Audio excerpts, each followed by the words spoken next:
Juu ya hayo tumeweka shilingi, we have estimated to put 7 billion shillings. We have budgeted for the first 2 billion ambayo ni ya kusaidia wakulima wale walikuwa na madeni, tufanye write off so that waweze kuamuka. Number 2, tumeweka pesa ya cherry fund.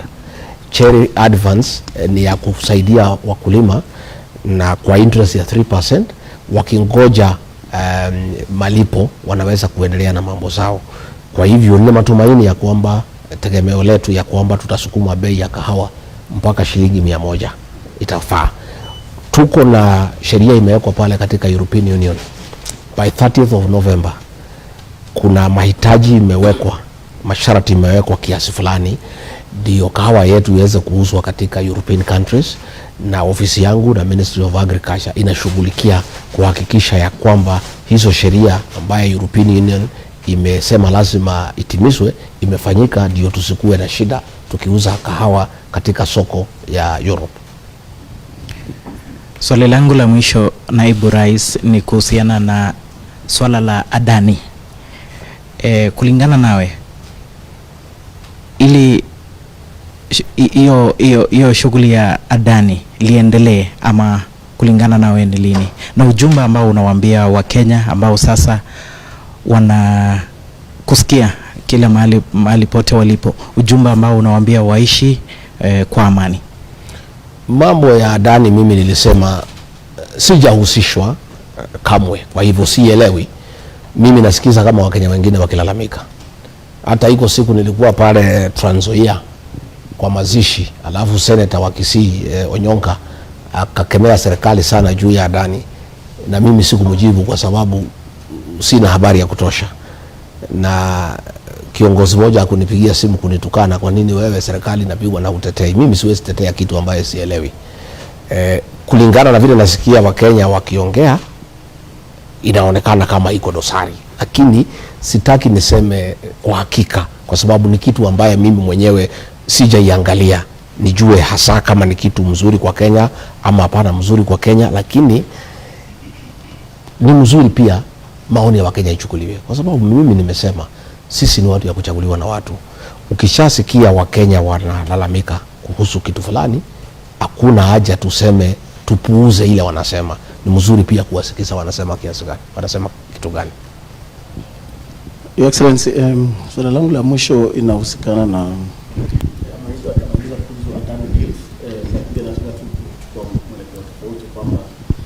ndio tunajua kwamba kuna mambo mengi yanaendelea katika serikali. Kuna mambo ya jinsi reports ilifanyika majuzi. Kuna watoto wengi, kuna vijana wengi waliweza kuuawa, wengine wakakuwa abducted, wengine hawajulikani walipo. Kuna mambo ya strikes ya walimu, strikes ya lecturers, strikes ya nurses, ya madaktari. Kuna projects mingi hazijakamilika. Unahisi kwamba labda hii story ya impeachment wanajaribu kuweka the person of the deputy president na ofisi yako ili iwe diversional tactic ya kupoteza watu macho ili wasione ile shida yenye wananchi wanapitia? Unahisi mimi sijui, labda ungeuliza wenyewe kuleta impeachment wakwambia ameleta kwa nini. Mimi nasikia Wakenya wakisema namna hiyo. Nimeona Wakenya wakisema ni diversion, ya kwamba tuko na shida mingi, labda ni diversion, lakini wenye kulete ndio unatakiwa uulize hiyo swali. Lakini kuona kwangu tuko na shida mingi sana kama taifa. Kufanya jambo ya kuongeza shida ingine ya kisiasa, nafikiri tunapotea njia. Tayari tuko na issues. Iko mambo ya lecturers, iko mambo ya walimu, iko mambo ya afya, iko mambo ya nini. Sasa tunataka tena kukoroga siasa ya impeachment ya nini. Nafikiri kuona kwangu tunapotea njia. Tungetakiwa tuende tukipunguza zile shida ziko, sio kwenda kuongeza shida juu ya ingine. Lakini wenye kuleta hiyo impeachment, uliza huyo deputy speaker. Mtafuta huyo deputy speaker. Tafuta huyo deputy speaker umuulize. Sasa tafuta huyo deputy speaker. Alisema atahakikisha tumeenda nyumbani, umuulize hii impeachment ni diversion ama mnataka kutuma Rigathi nyumbani, which is which? That is the person who can answer that question. Asante sana Deputy President. So swali langu la mwisho ni kuhusu na ofisi yako. Sijui tuliona karibu miezi michache ulifika Nakuru kama umechelewa. Mambo ya logistics, mambo ya ndege, mambo ya transport ilikuwa shida. Leo tena ukienda Mombasa ukatumia Kenya Airways ambao na ulikuwa na kabagi yako kadogo hapo, ambao watu hivi waliona kwamba wamehujumu ofisi ya rais. Ofisi ya rais ama deputy president ni property ya serikali, jinsi as property state, jinsi president ni property state. Sijui wamesuluhisha mambo, unatumia mambo ya transport ukitaka kwenda mahali wa serikali inashughulika ama ofisi yako inashughulikia? Tunang'ang'ana. Zile shida zilikuweko wakati ya Rais William Ruto akiwa deputy zimerudi, na ni sawa, hakuna shida. Hata kama rais aliahidi hiyo maneno haitarudi tena, tunaiona ikirudi hapa na pale, lakini tunaendelea. Unajua sisi ni watu tumepata shida mingi sana tukiwa watoto.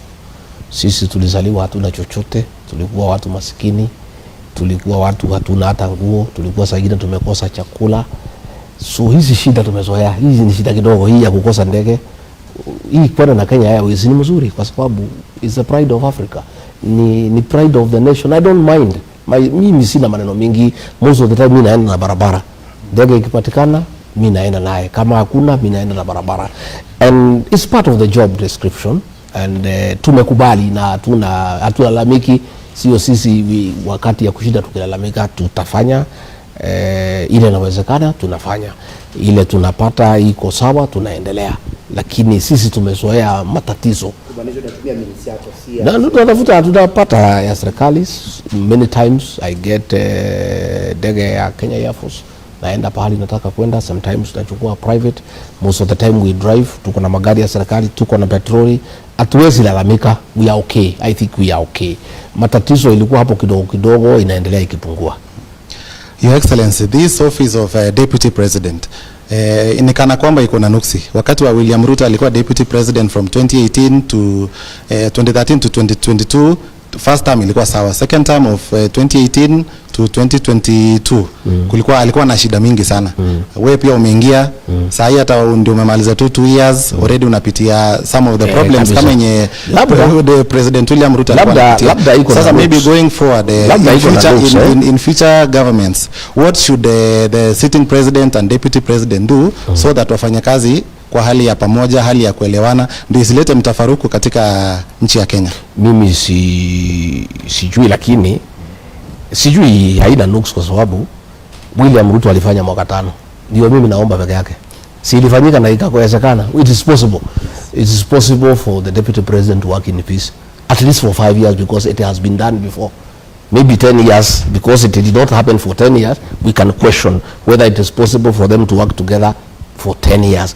But since it happened for 5 years, and the president who is there today was a deputy president, and it happened, I think it is possible for the deputy president to work in peace and to be facilitated to work for 5 years. I think it is possible.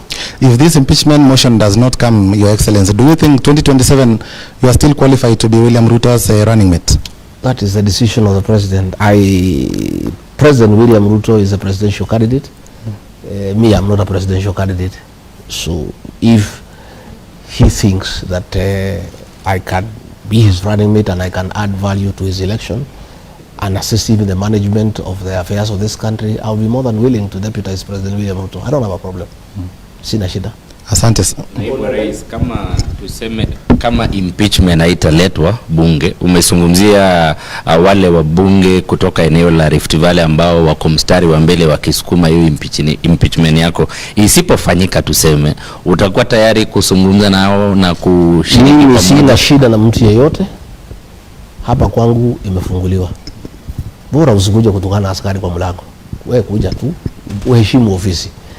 I am open.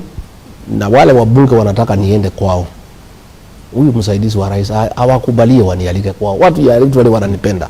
Nilikuwa niende pale Lesos, watu wameningojea, amekataza. Nilikuwa niende Bomet, amekataza. Nilikuwa niende Marakwet West, amekataza. Nilikuwa niende Baringo, amekataza. Si anikubalie nikaongea na hiyo wakale. Why watu walinichagua? These are my people. Why when President William Ruto alikuwa na shida, President Uhuru Kenyatta na sisi tulimkaribisha katika Mount Kenya. He literally lived there. He was always welcome. Why is it that Rigathi Gachagua should not go to see his Kalenjin brothers and sisters who love him? I am loved in Nandi. I'm loved in Kericho and Bomet. Nipewe nafasi hii watu wakale, if nothing else walinipigia mimi kura. I have a responsibility to visit them and work for them. Niende kanisani huko niombe na hawa, niwatembelee, niende mashule, niende huko. You know, I like dancing, nijue klabu gani iko dancing, niende hapo jioni moja, tucheze hapo. Why not? I mean, these are people who voted for me. And I have a connection with them. Waliamuka asubuhi kunipigia mimi kura. Kwa nini nikatazwa kwenda kutembelea hawa? Yet President William Ruto spent all his time in Mount Kenya region. Hakuna siku alikatazwa kuja huko. Sasa mimi nimekuja hapa kuongea na wakale through the radio. Si nipewe nafasi niwatembelee, ni watu wangu. These are people who voted for me. And anytime I come to Rift Valley, they show me true love. They are also part of Kenya. Rift Valley is part of Kenya. Yes. Nipewe nafasi nikuje niwatembelee. Swali langu la mwisho, Your Excellency, currently katika mitandao ya kijamii kuna term yenye iko popular sana from your part, wanasema bora usiguze mlima. Do you think that term imechangia to the situation yenye tumefika? No. What bora usiguze mlima means don't disturb the status quo. Because wazungu wanasema if it's working, don't fix it. You see, the Mount Kenya, yes, is a dormant volcano. I don't know whether you have done geography. Yes. And a dormant volcano stays, but it can erupt any time, so you don't disturb it. You just let it stay. That's what it means. What I was using Mulima, because yes, Mount Kenya is a dormant volcano. Yes. You have done geography. Yes. And what a dormant volcano means is that it can erupt any time. So we are saying this mountain, because it is calm, these people of the mountain, they love President William Ruto. They voted for him to a man. They have their leader, Rigathi. Why do you want to disturb a situation that works well for you? What even about Saila nilisema ile 17%. Yes. Ilipiga Raila nikaanza kuunganisha ikuwe 100%. Nilisema vizuri sana. I want to bring the 100% behind President William Ruto. Why would anybody have a problem with that? So bora usiguse mlima literally means that Mount Kenya is a dormant volcano. Don't disturb it. Yes. Let it just stay the way it is. What about because it can erupt? Yes. What about other mountains in Kenya? Well, people, you know, I go to Mount Kilimanjaro, and I have many relatives who live there. Yes. The MP for that area, Parashina, is my very good friend. Na mimi pia niko na relatives huko. That is a good mountain also. Hata hii mlima Elgon ni yetu. Mimi hata nikiulizwa, when I was in Nyanza, huyu Junet inachike mana, which is okay, akasema wako na milima yao kidogo kidogo wanataka kunipea bure. Nikasema hiyo milima kidogo na ile yangu na yote tuunganishe yote isiguzwe, tushikanishe milima yote, because I think the mountain has become very popular. Yes. So I think this mountain thing, if we can get all the mountains for the cohesion of the Kenyan nation. Yes. Tutafute milima yote tuunganishe ikuwe Kenya nzima. Asante sana. Unajua tutarudi kesho hapa. Pengine wakati mwingine ukitualika tutakuja. Lakini kwa wakati huu wakala ndio nakusikiza katika vitu yote ya station ambayo tuko hapa leo. Nataka jambo moja kutoka Mheshimiwa Rigathi. Asante sana. Mimi nataka kuambia jamii ya Wakaleji ninawapenda sana. Na niko na shukurani kubwa mlinipatia nafasi nikakuwa naibu wa rais. Na sitasahau maisha yangu. Hata ikitokea nini, hata tukikosana na viongozi, jamii ya Wakaleji kwa kura zao kuongeza zile zetu na za Wakenya wengine, Rigathi Gachagua ni naibu wa rais wa Kenya, na hiyo iko katika historia. Number 2, ningeuliza watu wetu wote, jamii zote za Rift Valley, wasiweke hii siasa inaendelea maanani, wakosania amani. Ningetaka kuambia jamii zote, watu ya Mlima Kenya wako pale, watu ya Wakalenjin wako pale, watu ya Bukusu wako pale, watu ya Kisii wako pale. All the communities in Rift Valley should live in peace. Yes, na wasiingilie hizi siasa, kwa sababu viongozi wanakosana, lakini sitaki raia hata siku moja, wananchi wa kawaida waingilie hii vita ya viongozi, kwa sababu hao lazima waishi pamoja. Ningetaka kuambia watu ya Rift Valley waendelee kuishi kwa amani, waendelee kupendana. Mimi nataka kuomba waoane na wazae watoto wengi, ndio tukue na jamii moja katika bonde la Ufa. Asante. Ya mwisho nikimalizia kabisa, nataka kuambia watu wetu, the Kalenjin community, kwa ile mapenzi mumenionyesha miaka hiyo yote, naomba kwa yale masaibu mimi napitia, mnipatie maombi, mniombe, mnikumbuke kwa maombi asubuhi, saa 7 na jioni. Na mimi najua kwa sababu nyinyi jamii ya Wakalenjin mnapenda Mwenyezi Mungu na mnaomba sana. Mimi najua Mwenyezi Mungu atasikiza maombi yenu. Asante sana naibu wa rais. Nafikiri mpaka hapo tumefika mwisho. Thank you. Sako yatajitab Kalenjin ko kageilen nebo ngalalet nebo agenge nekakibun eng koskolenguni kokibotokei ak Deputy President Rigathi Gachagua eng mengotenyi nemite komasta nebo Karen eng taonitab Nairobi. Kekas ka ngalalet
Rural FM Standard Group.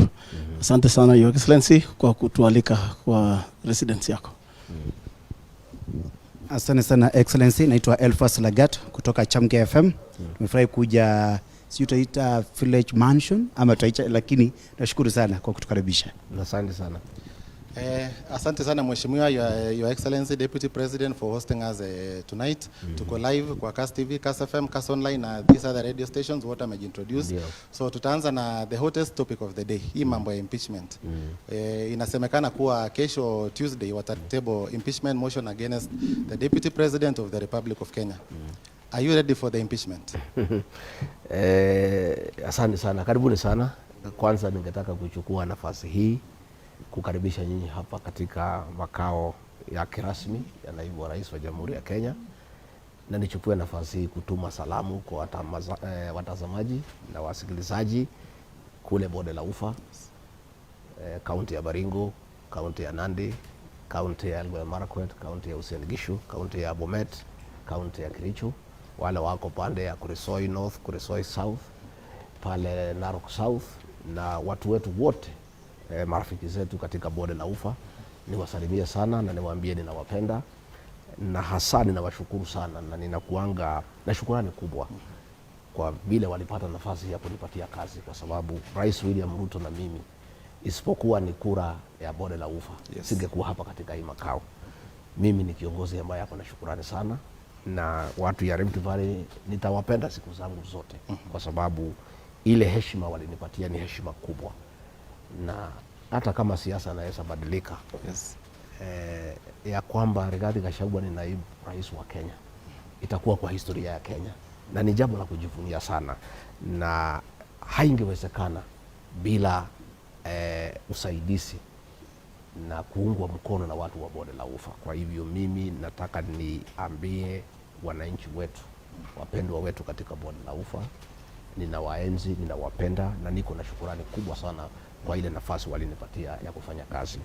Hilo swali umeniambia, hiyo maneno imekuwa ikiongelelewa sana na wabunge, na mimi kujua kwangu Wakenya wakiwemo wengi sana kutoka bonde la Ufa walipatia Rais William Ruto na mimi kandarasi ya miaka 5 tuwafanyie kazi.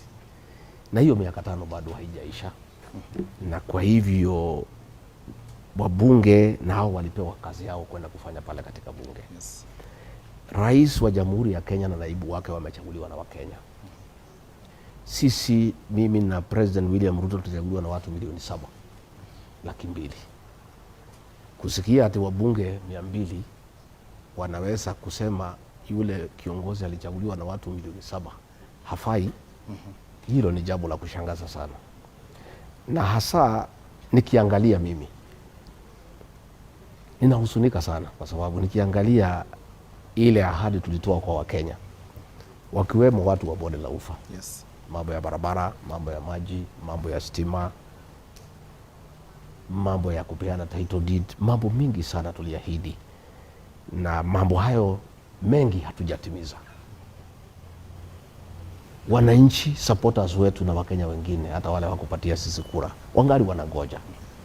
Tunapoongea leo, hiyo ndio jambo la maana, kufikiria ni nini tutafanya ndio zile barabara zilikuwa zimeanzishwa zikasimama katikati zimalizike. Yes. Ni vipi watu watapata stima? Ni vipi mashule yetu itarekebishwa? Hilo ndio jambo la muhimu. Mimi sifikiri Wakenya saa hii ati ile mambo wameweka kipaumbele ni vile Rigathi Gachagua deputy president atafukuzwa aende nyumbani, na Wakenya hawa wajui makosa yake ni gani. Wakenya mimi nikiwasikiza, kwa sababu mimi ni mtu ya kusikiza ground, wanasema sisi tunataka kufanyiwa kazi, tungetaka viongozi wetu wote washikane vile tuliwachagua, watufanyie kazi ambaye iko mbele yetu. Kwa hivyo mimi sina uwezo ya kushawishi wabunge wetu wasifanye vile wanataka. Wabunge wako huru kufanya vile wanataka, lakini sana sana wabunge wamechaguliwa na wananchi. Ombi langu tu ni wafanye kitu inaitwa public participation. Waende pale Bomet, waulize wananchi, sisi tunataka kwenda kufukuza Rigathi Gachagua kazi kama naibu wa rais, maoni yenu ni gani? Vile wataambiwa na wananchi waende wafanye hivyo, kwa sababu inataka na ikuwa namna hiyo. Kwa hivyo niseme hili jambo limezungumziwa sana. Mimi naona kwa magazeti, yes, naona kwa maredio. Mimi niko tayari. Najua mimi ni mwanaume. Mimi ni chuma ya zamani. Maybe umesikia. Na ile mambo yote tumepitia, yale tulipitia tukimsaidia Rais William Ruto akiwa na matatizo mengi, ilikuwa magumu sana. Na mimi nilivumilia mambo hiyo yote, kwa sababu mimi nikiamua jambo nafanyanga mpaka mwisho. Yale ambayo tulipitia wakati huo, hasa mimi na familia yangu, ilikuwa magumu sana. Kwa hivyo kama Mungu amepanga pia katika hii kipindi cha Rais William Ruto, yes, akiwa rais wa Jamhuri ya Kenya, nipitie kwa makali hata kuliko ile nilipitia wakati ya Rais Uhuru Kenyatta, pia hiyo itakuwa ni mapenzi ya Mwenyezi Mungu, na mimi siwezi pingana naye. Tutangojea ile takuja, tuone vile takuja, vile taenda, uamuzi wao, kwa sababu hao ni wengi, wakiamua hivyo ndivyo wanataka. Sisi nasema hewala, kwa sababu hakuna njia nyingine. Na Mr. Deputy President, kumekuwa na sababu kadhaa, karibu sababu 5 ama 5 grounds for the impeachment yenye tunasikia wanaweza table in parliament kesho. Maybe umeweza kusikia those allegations and maybe what mimi sijui, kwa sababu sijaona hizo. Kama moja wanasema ati ulijaribu kupendua serikali ya President William Ruto kutumia mambo ya Gen Z demonstrations. Je, kuna ukweli wowote kuhusiana na hilo? Unajua ndugu yangu, wa Kenya ni watu werefu sana. Yes. Rais William Ruto yeye ndiye alituambia kila siku wajinga waliisha Kenya. Hakuna wajinga wamebaki Kenya. Rigathi Gachagua ni naibu wa rais wa Jamhuri ya Kenya chini ya President William Ruto. President William Ruto na mimi tulichaguliwa tiketi moja. Tuko presidency. Yeye akipinduliwa, mimi napinduliwa na yeye safari moja. Niseme ya kwamba Wakenya walikuwa hapa. Mambo ya Gen Z hakuna mtu hajui. Ilikuwa huko Eldoret, ilikuwa huko Bomet, ilikuwa Kericho, ilikuwa Baringo, ilikuwa Nakuru, ilikuwa Turkana, ilikuwa 35 counties. Na hakuna mtu hajui ya kwamba mambo ya Gen Z ilikuwa ile inaitwa spontaneous. Yes. Ni wa Kenya na hasa vijana wetu walikuwa wamekasirika na ile mambo ya finance bill na gharama ya maisha. Na hiyo maneno ikajitokeza. Na kujaribu kuchukua lawama kuwekea mimi ni makosa, kwa sababu hiyo jama imepangwa kwa sababu watu sana ya bonde la ufa wanauliza, wananchi ya kawaida, kwa nini Rigathi anapigwa? Kwa nini anadhulumiwa? Sasa lazima sababu itafutwe ile inaweza kasirisha wafuasi wangu katika bonde la ufa. Na ile sababu imeonekana mzuri sana inaweza kasirisha wafuasi wangu katika bonde la ufa ni kusemekana ati sisi tulihusika kwa mambo ya Gen Z. Gen Z ni watoto wetu na mimi nilisema wasikizwe na waliposikizwa mambo ikatulia. Na yale maneno ambayo walikuwa wamelete ni mambo ambaye pia hata sisi tulikuwa tunaona inastahili kusikizwa. Kwa hivyo mimi ningetaka kusema tupatie Wakenya heshima. Kama huna sababu ingine ya kumwingilia naibu wa rais, kama iko shida ingine useme ni gani, lakini kujaribu kumwekelea maneno ya uongo na ni maneno ambaye ni ya kuhuzunisha sana, ya kwamba siku nilikuwa namsaidia Deputy President William Ruto akuwe rais wa Jamhuri ya Kenya, nilikuwa mimi naekelewa mashtaka ya uongo nikimsaidia. Sasa tena imerudi Rais William Ruto akiwa kwa kiti, ati mimi tena niwekelewe maneno ya uongo ya kunihujumu mimi. Lakini mimi na muamini sana Mwenyezi Mungu, na mimi na mke wangu tunaomba sana na watoto wetu, na mambo ambaye inaendelea ukweli wake utakuja kujulikana. Lakini mimi ningeomba kama itawezekana, kama Rigathi Gachagua atawekwa kwa msalaba, asiwekwe na wabunge kutoka bonde la ufa, kwa sababu iko swali watu wa kwetu nyumbani wanauliza, watu ya Mount Kenya wananiuliza, wewe mtoto wetu ulisimama na Rais William Ruto akiwa katika shida mingi sana, ukateswa, ukaumizwa, lakini ukakaa kidete na sisi ukatuzungumzia na ukaongoza wabunge wengine kusimama na Rais William Ruto. Imekuwaje naibu wa spika ameita mkutano kusema wewe lazima ufukuzwe uende nyumbani, na yeye mwenyewe atasimamia katika bunge na kuhakikisha umefukuzwa? Wananiambia watu ya nyumbani, kama lazima Rigathi Gachagua afukuzwe, si hao ndugu zetu na dada zetu wale wangekaa kato, kwa sababu siku walihitaji sisi kabisa, kulikuwa kimeumana, wako kwa matatizo, wako kwa shida, mtu yao wako chini. Sisi tulisimama na yeye na wabunge wetu. Wakati huo hakuna alimtia alama Rais William Ruto. Wananchi wote wa Mount Kenya walisindikishwa na Uhuru Kenyatta waachana na William Ruto, wakakataa.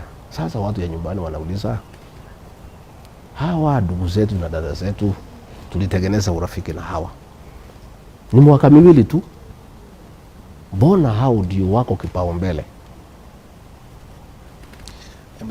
ya kuumiza wewe? Umeongelea sana President William Ruto, sijui msimamo wake ni upi kwa hii mambo?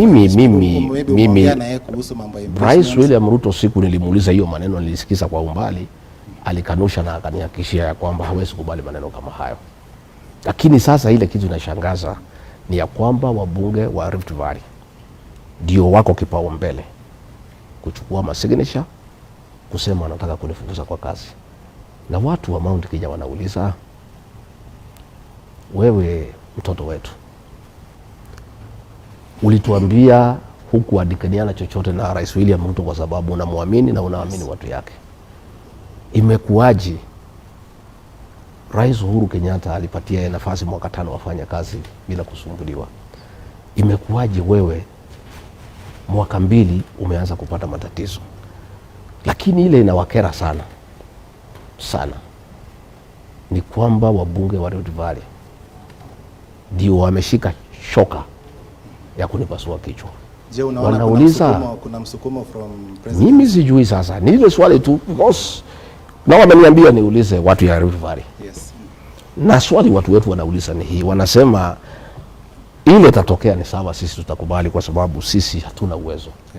Kiti yako ni kidogo, rais ndio wako na nguvu, wabunge rais ndio wako na hawa.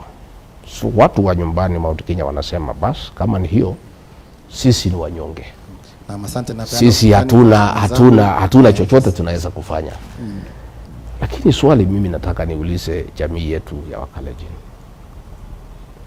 Sisi tulimwamini President William Ruto. Mimi nilikubali kumuunga mkono na watu wetu bila kuandikania chochote, kwa sababu sisi ni watu waaminifu sana na tunaamini wengine sana. Wale wengine walikuja kufanya na sisi, walikataa kumwamini Rais William Ruto, waka demand lazima waandikanie. Musalia Mudavadi aliandikania mkataba na Rais William Ruto. Moses Wetangula aliandikania mkataba na Rais William Ruto. Amason Kingi aliandikania mkataba na Rais William Ruto. Alfred Mutua aliandikania mkataba na Rais William Ruto. Mimi nilimwamini rais, hakuna kitu chochote tuliandikania. Hata saa hiyo watu walikuwa wananisukuma tutengeneze chama ya kwetu ndio tukuja kama siku ya URP na TNA pamoja. Lakini mimi nikasema hapana, huyu rais wetu ni Mkristo, tunakuwa naye kanisani. Bibi yake ni intercessor, bibi yangu ni pastor, huyu ni muungwana. Kwa hivyo mimi sioni haja tuandikanie chochote, tunaaminiana. Sasa watu wananiuliza, imekuwaje Rigathi Gachagua mtoto wetu? Wewe ulituambia umeamini rais, umeamini watu wake. Imekuwaje deputy speaker kutoka kwa rais nyumbani katika kaunti yake ametangaza hadharani ya kwamba ataunganisha wabunge wote ya Rift Valley na wengine wa Kenya, na kama deputy speaker aende asimamie na hakikishe ya kwamba umefukuzwa kwa kazi, na sisi ndio tulikuchagua, na sisi hatujaona makosa yako.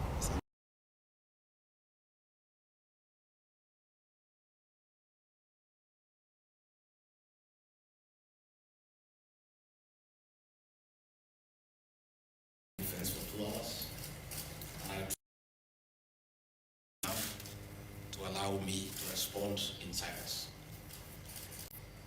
I think it's fair when members of parliament decide that they want to move the deputy president from office as deputy. And I thought it's also respectful to the voters to have the first opportunity to hear from me before the honorable members, because they are the ones who elect the constitution, says that the power, the sovereignty of this great nation rests with the people. In Parliament, that is the National Assembly, and the Senate, enjoy the delegated authority from the people.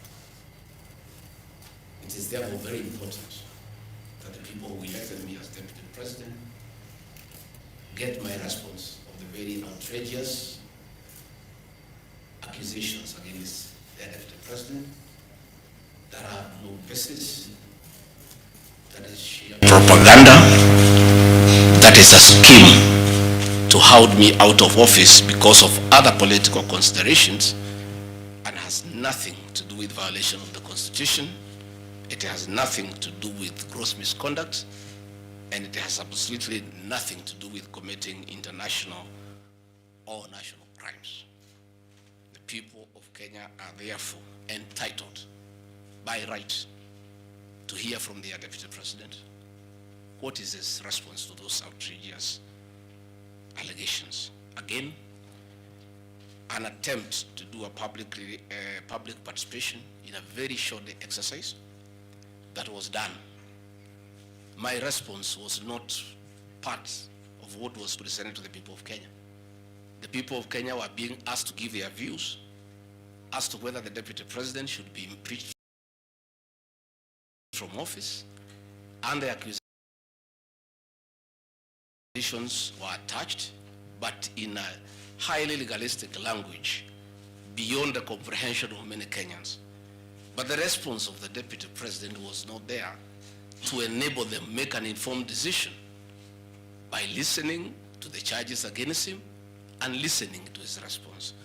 Because the rules of natural justice demand that no man should be condemned unheard. My lawyers will be vigorously challenging that public participation as a nullity, and that does not meet the threshold of public participation as expounded by the Supreme Court of Kenya during the celebrated case of Governor Peter Wabora.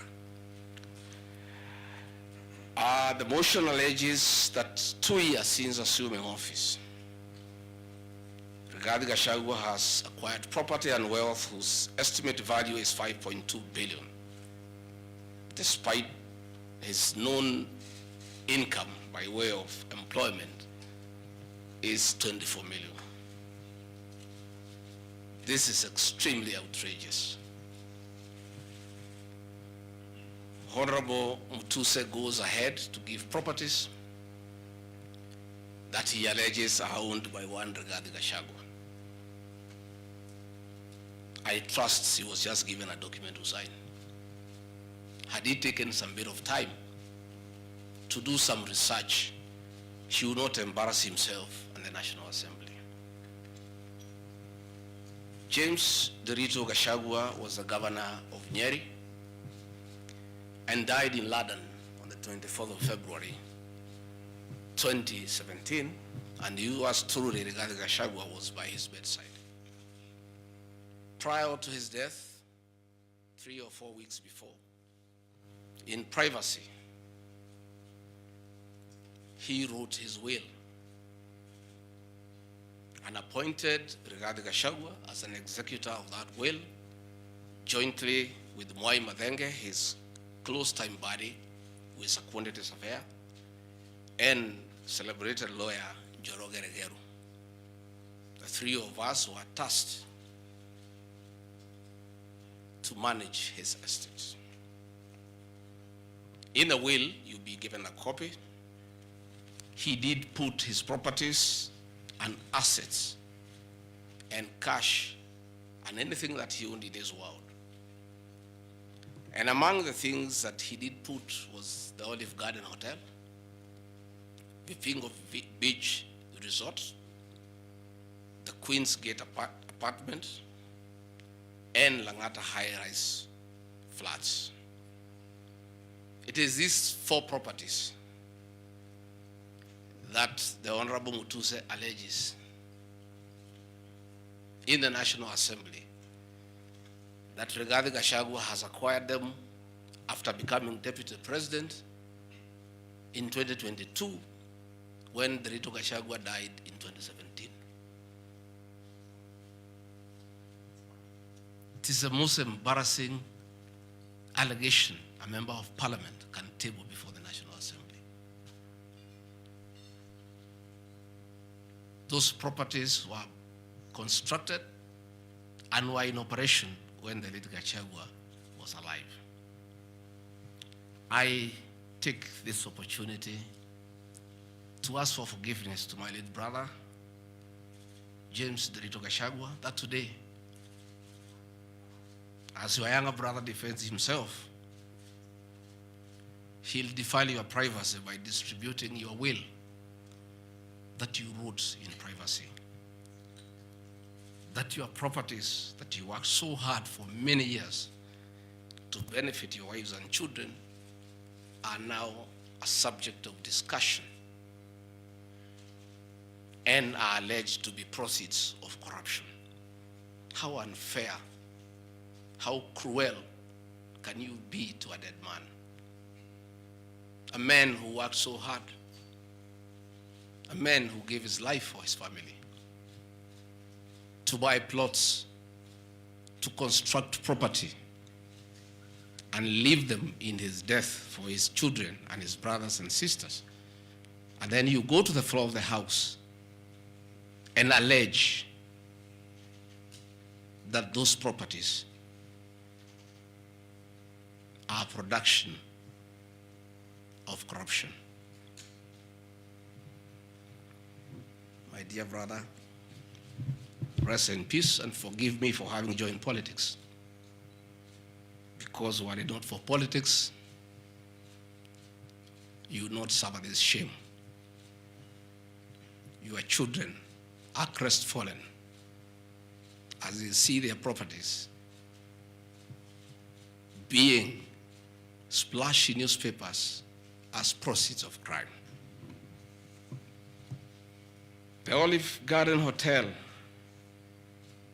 that is alleged to have been bought by Rigathi Gachagua belongs to the estate of the late James Derito Gachagua.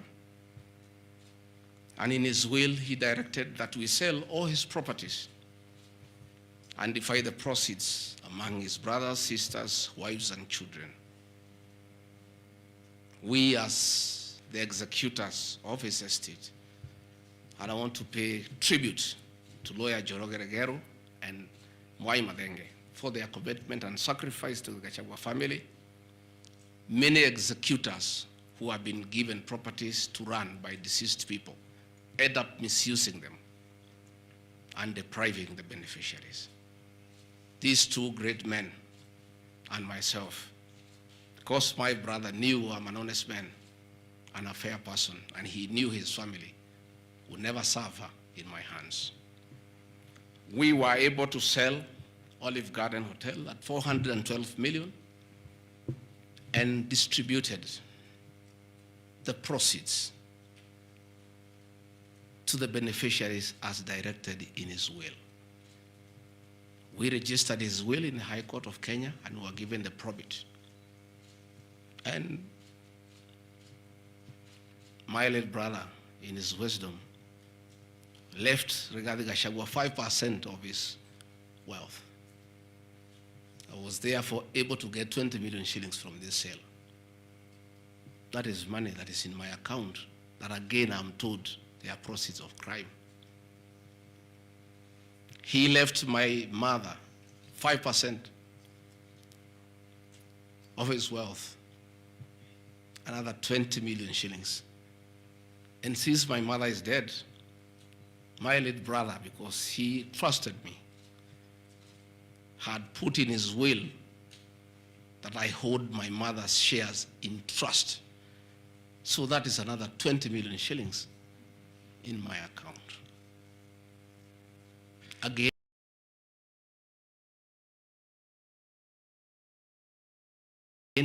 my late brother left me another 4% hold in trust of the children who is deceased, the late Dr. Friend Wachira Gachagua, whose children are in South Africa. And another 16 million shillings was put in my account. My late brother gave 2% to my wife, Pastor Dorcas, because of her kindness of looking after him when he was ill. All this money that has come to me from a dead brother, I'm being told are proceeds of crime.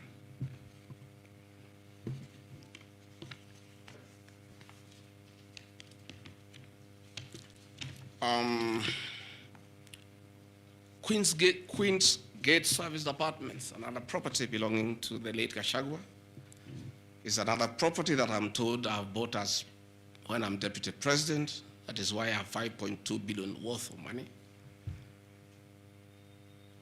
And this property, again, we sold the Cooperative Bank of Kenya, the staff retirement benefits for nearly 600 million. And this money we utilized to pay his debts. And today, as the late Gachagua rests in heaven, he has no debt. Again, I want to thank my fellow executors, Njoroge Regeru and Mwaimatenge, for what you have done for my brother. Vipingo Beach Resort in Kilifi was Gachagua's holiday home, a beautiful palatial resort on 3.5 acres on the beach. I remember with nostalgia that he used to host us there every Christmas to enjoy ourselves. This property belongs to the estate of the deceased because ourselves have a family. We want to retain it for sentimental value so that when we visit there, we remember him. The Honorable Mutuse again goes to the, in a very emotional manner, quoting the Bible, says that this property has been bought corruptly by the deputy president without knowing where the money has come from. I have seen some land, Rogoro Kiamariga, 1223 in Mathera East constituency. To start with, Rogoro Kiamariga is not in Mathera East constituency. It is in Mathera West constituency. In haste to dispose of the deputy president because of political deceit and conmanship and betrayal. They could not even get it right where the land is situated. They were in such a haste to get rid of the deputy president. The land is Ruguru/Kiamariga, 1223. In Madeira West constituency. It's a 2-acre land. It's alleged it has a helipad. It's a lie. The land is and I've planted napier grass for my dairy unit. I bought it at 3.5 million shillings. Again, from my dairy farm. I have a dairy farm, 50 cows. And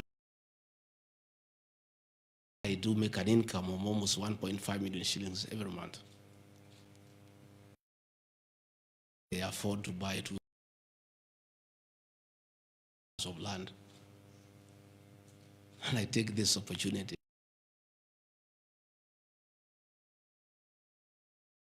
anytime I've gone to the Rift Valley, in appreciation of the support I give President,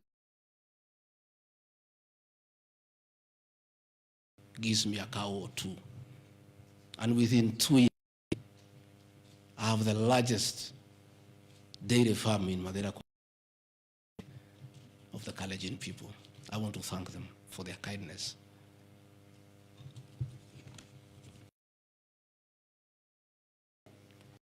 And Kabraine in Kieni Nyeri constituency, as Deputy President of the Republic of Kenya, I saw the Honorable Njoroge Wainaina, the MP for Kieni, signed the notice of motion to impeach me on the allegations, this one being among them. Had there been no malice, Njoroge Wainaina, the Honorable MP for Kieni, would have advised the Honorable Mutuse that he sold me this land in the year 2015. I have a sale agreement I'll give you with this picture. I bought this land from the Honorable Njoroge Wainaina in 2015. I was not even a member of parliament. Yet he has appended his signature that I should be impeached and go home for having corruptly bought 40 acres of land in Kakuret. In fact, the land is not 40 acres, actually 35. The allegation is that it's 40 acres, but that land is 35 acres. The people of Kakuret know it. I bought it from the Honorable MP for Kieni, and had he read this motion, I'm sure he would not have signed it. But as you all know, there was a lot of coercion, there was a lot of intimidation, and I'm sorry that I'm told the Honorable Wainaina is admitted in hospital because of threats, coercion. He is being forced to hang a brother against his will and his conscience. These are the lies that Mutuse brought to the National Assembly, and asking the people of Kenya to get rid of the Deputy President of the Republic of Kenya based on lies. I have seen another ridiculous allegation that the Honorable Rigathi Gachagua, Deputy President of the Republic of Kenya, has since becoming Deputy President, acquired 80 acres of land in Meru. That is false. What is true is that the Deputy President is a member of Solution Circle Limited in Meru. And for those who do not know, the Deputy President is half Meru, half Kikuyu. His mother, the late mother, Kirigo Gachagua, was born in Meru in a place called Katheri, and thereafter settled in Kiberesha. Deputy President Rigathi Gachagua sometimes is a lonely man. His father is dead, his mother is dead, his His brother, Derito Gachagua, the governor, died of pancreatic cancer. His brother, Dr. Fred Wachira Gachagua, died because of alcohol. His other brother, Jackson Riani, died because of alcohol. His sisters are married. So when he goes home, many times he's lonely. And he decided to look for some land in Meru where he can go and build a house and be among his relatives, his mother's relatives. And in the process, I identified that 29-acre land and borrowed money from Solution Circle, which I'm paying every month. We'll give you documents.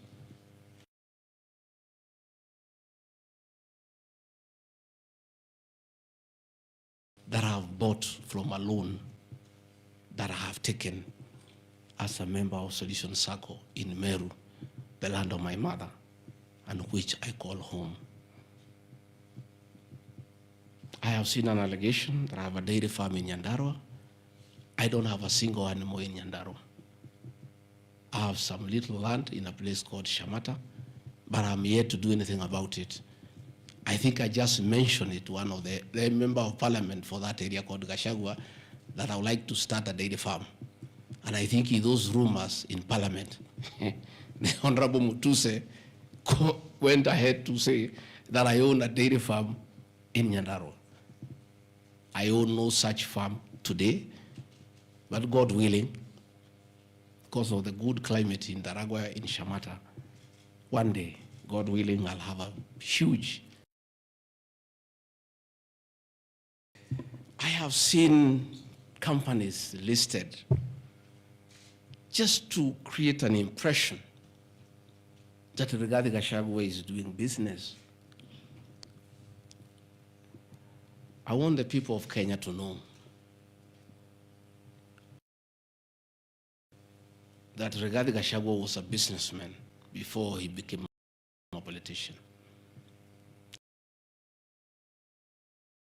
And he had a life, and that life is part of his history. So getting companies 15 years ago, 13 years ago, 10 years ago, and publishing them.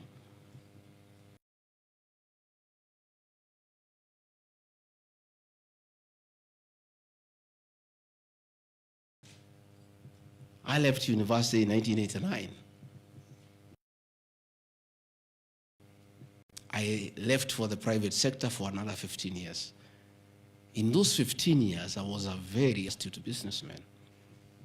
And luckily for me, maybe of you are not that lucky.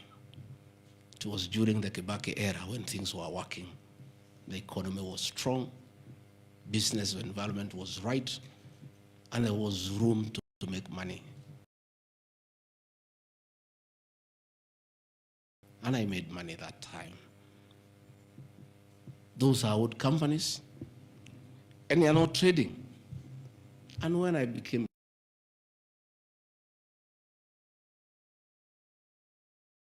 my children, and I told them to continue doing business and not to do business with government because I don't want conflict of interest.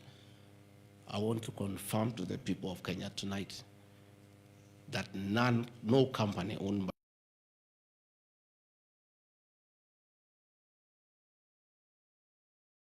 Honorable Mutuse or anybody else linking the Gachagua, the Rigathi family with business deals with the Kenya government. I agreed with my children that they do business with the private sector, do farming. And these companies are all listed. And just for clarity, because I don't think they are worth a reply, because there's nothing about them. Rigathi Gachagua Foundation. As a member of parliament, I was educating orphans. I was educating children of single mothers. I was educating children of PWDs. And the education needed to continue, and I don't have the benefit of CDF money. So I started a foundation, the Rigathi Foundation, to continue doing the work of charity. I have seen my foundation here. The Honorable Mutuse has not said what crime the Deputy President has done by having a foundation that is non-profit making. For the purposes of clarity, I'll give you the bank statement for this foundation. I have only received a total of 12 million shillings from well-wishers, which have educated children, have educated students at Pwani University, and other vulnerable people. Dorcas Rigathi Gachagua Foundation, this is just an attempt to bring my family into mud. Every Kenyan knows the work Dorcas Rigathi has done in this country for the boy child. She has opened clinics for addicted children, and she gets a lot of money in her foundation. Since a decision was made that the government will not fund the office of the spouse of the Deputy President, Kenyans of goodwill flock to her every day with cash donations,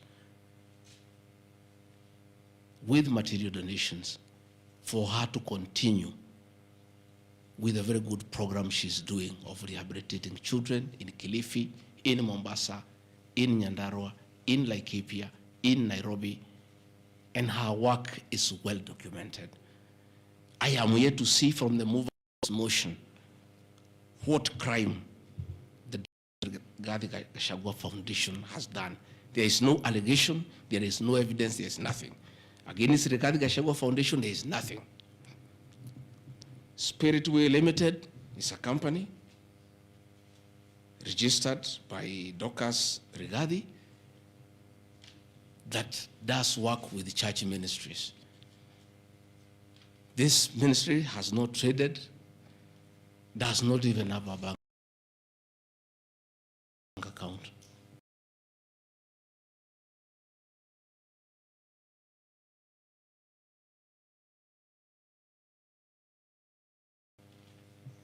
Is some strong women of God who have come together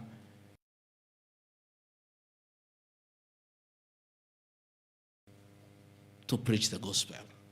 The mover of this motion has not indicated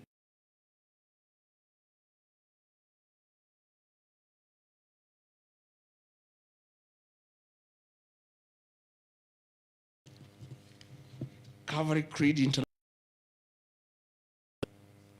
again on evangelism and activities to do with the Church of Christ. I have not seen a single allegation against this company. Mothers of the Lord Limited. Again, this is a company incorporated by my wife, Pastor Dorcas, in 2021 with our friends. It has never traded. It does not even have a bank account. The Anani Collective. This is a business name registered by my son, Dr. Keith Rigathi, in 2021 before I came into office. And the ideas he had, they have not yet to fruition. So the company is dormant. I am waiting to see a single allegation.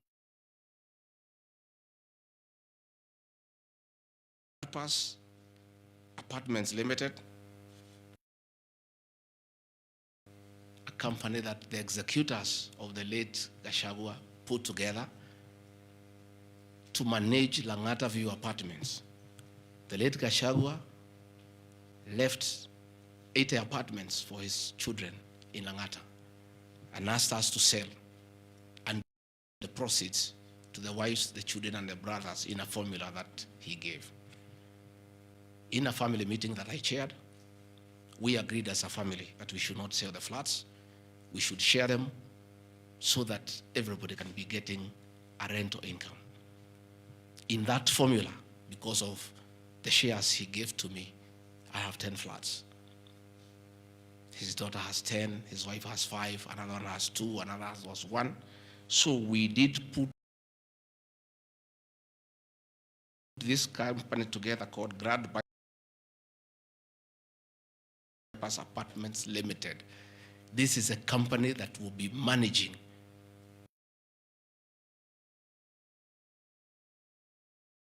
estate of the late Gachagua. Again, this company has been put here by the Honorable Mutuse as a company set to manage flats belonging to a dead good man, future of his children. And in his death, he is being haunted simply because a decision has been made to this administration. He is a spent cartridge. His work was to help fight Uhuru Kenyatta and get President William Ruto to power. And thereafter, he is of no use. So he should be dispensed with, and somebody else can be appointed.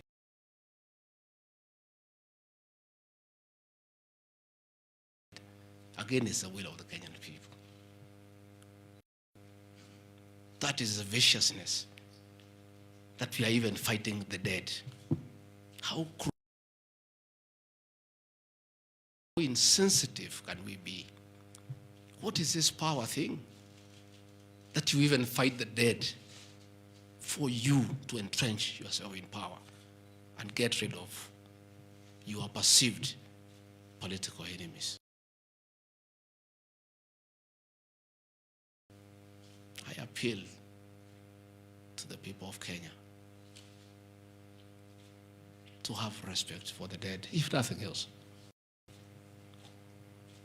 People may have money, they may have power, they may have everything, but they must remember that it is very respectful to respect the dead. Please, stop haunting my late brother. Don't put him.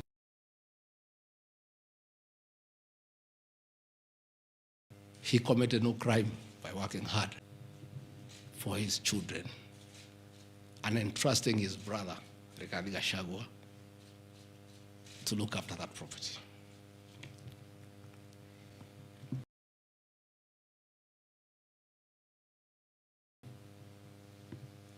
Fortis Viz Group Limited is a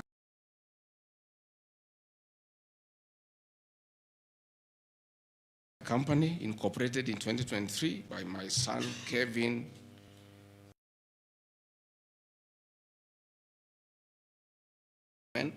This company has not even taken off. They are still figuring out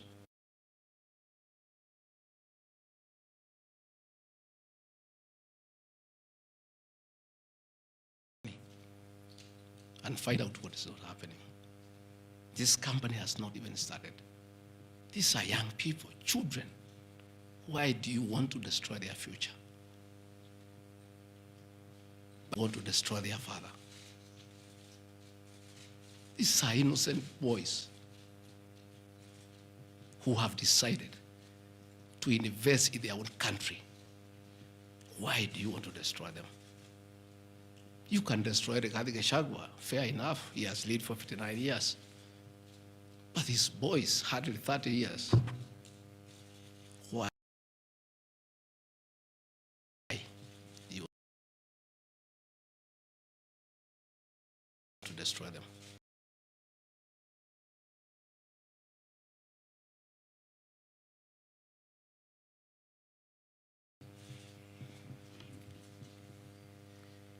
Pioneer Medical Company Group.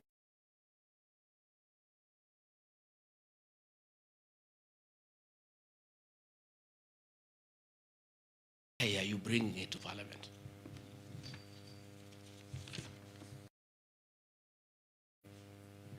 At the roundabout at Bomas on your way to Rongai.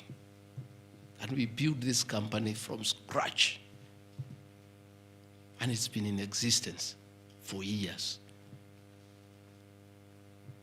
And when we stopped trading with it, we put up apartments in Kroi, in Rongai, called Rido Plaza, that are managed by this company. We collect rent. We have, I think, 40, 50. We pay tax every month. What wrong has Rigathi Furniture Mart done? Rido Plaza was 12. Even if you want to kill his men and make sure he's totally destroyed, why don't you pursue him for the 2 years he has been in office? Why do you want to go back 20 years before he became deputy president and criminalize his enterprise and his hard work? Biovet Kenya Limited is a company, again, I founded in 2009. Many years before I even went to parliament. It has not done business for the last 15 years. Not a single shred of evidence that this company has done wrong. It's not there. Murani Manufacturers Limited. It's a company that is founded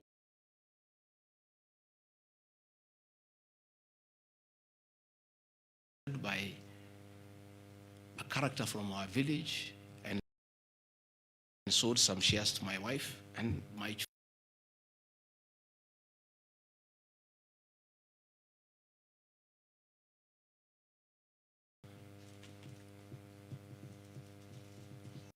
This company has never traded in government. It has not done any business. It is actually dormant. I'm told the account has only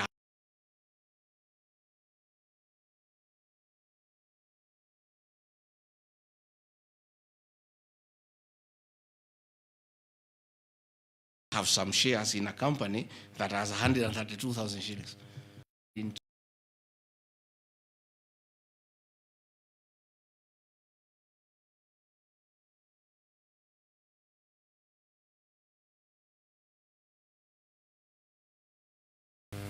As a construction company,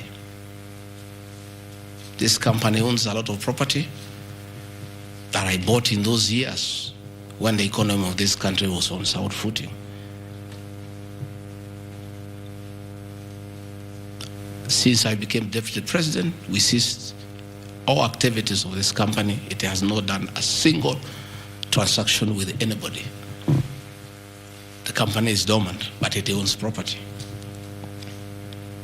Those properties were bought and acquired long before I became deputy president.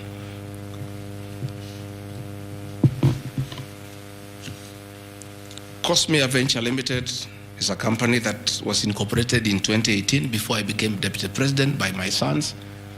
They do what you call bulk SMS. I used to give them work when I was member of parliament to send messages to my constituents. I think they were charging me 30 cents per SMS. Some young, enterprising young people.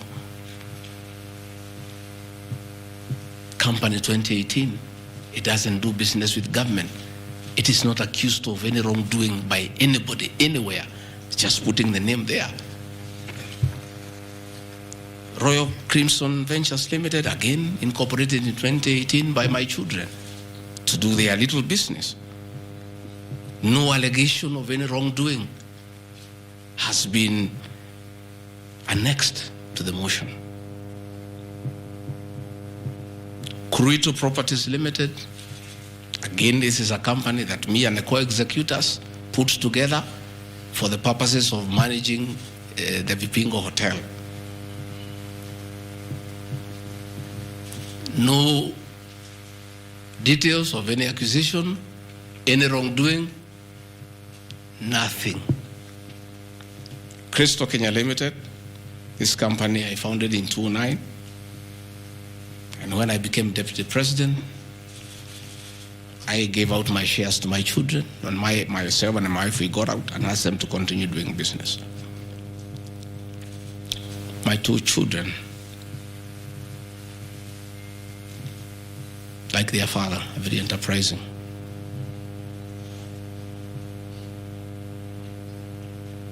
Nyeri County, where I come from, we were hit badly by COVID, and all our hotels shut down.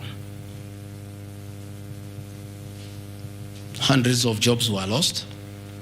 many people who are supplying to those hotels shut down. The two most important hotels in Nyeri is the Outspan Hotel and the Treetops Hotel, and they are always run together. The Outspan Hotel was for sale, and my children were interested, and I encouraged them.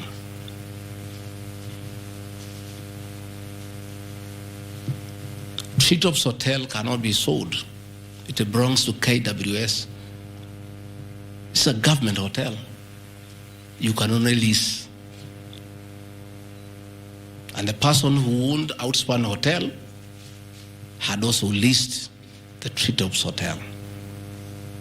So my son acquired Outspan Hotel and got an assignment of the lease. So they don't own Treetops Hotel. It's on a lease from KWS to Aberdare Safari, then an easement to Crystal Kenya that is run by my children. I shouldn't be here talking about Crystal Kenya Limited and my children because they are not part of this proceeding. But they have no other forum to defend themselves, so I have to defend them. They are grown-ups. They should defend themselves, but they don't have the forum. They went to a bank and borrowed 600 million. The documents are there. And bought a hotel and bought the lease. And I publicly announced that my family has acquired the two hotels because there was nothing to hide. I saw no need to advise my children, like other people do, to buy the properties through proxy because this was straight business. They went and borrowed 600 million from the bank. And they were given 1 year moratorium, which is not over, to do the renovations and all that and open the facility. But I want to thank my son, Dr. Keith Rigathi.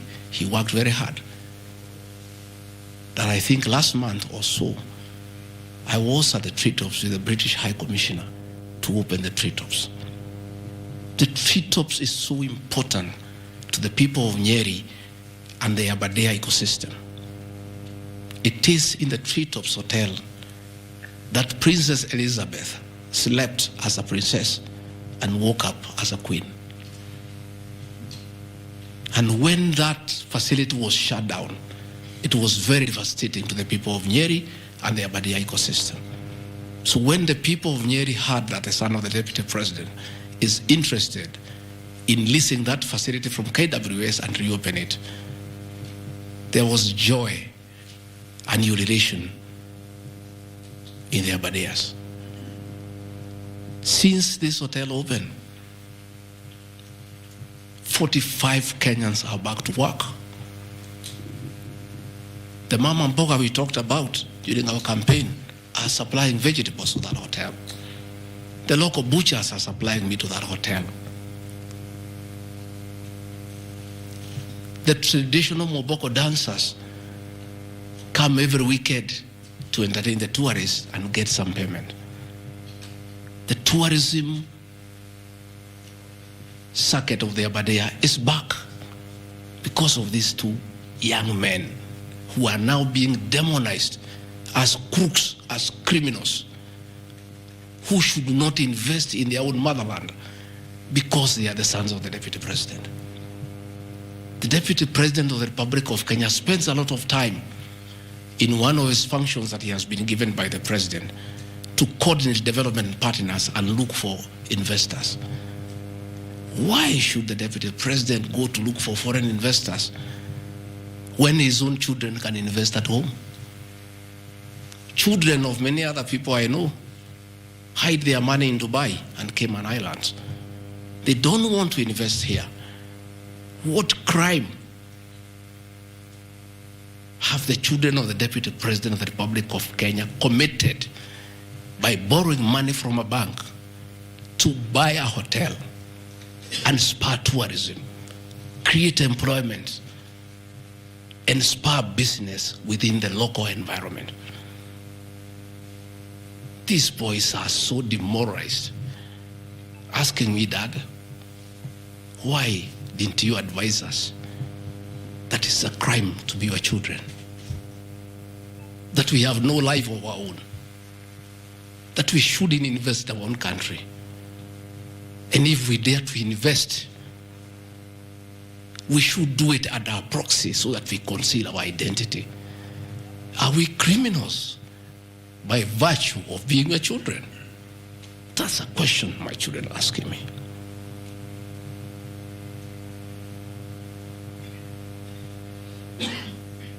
What crime can children of Kenya commit to borrow money from a bank and start an enterprise and employ people and spur tourism? How unfair can a country be to its young population to condemn them for being enterprising? I'm being told by the National Assembly that I need to be impeached from office because my children have dared to borrow money, buy property in their name and invest in their own country. And for that, their father should be sent home. I want to conclude by Karadi Farm Limited. This is a farm I founded in 2001 with my wife, Pastor Dorcas. And it runs our farms. It runs our dairy farm in Nyeri that is doing very well. I'm making $1 million shillings also every month. And I sell calves, and it's doing very well. And my farm now has become a model farm for the local farmers. We are doing chicken, we are doing rabbits, we are doing sheep. Again, nobody has told me what crime has Karandi Farm committed. Technical Supplies and Services Kenya Limited, a company I founded in 2001. I did business during the Kibaki era. When things got very bad, I stopped doing business with it. It has not done business for the last 8 years.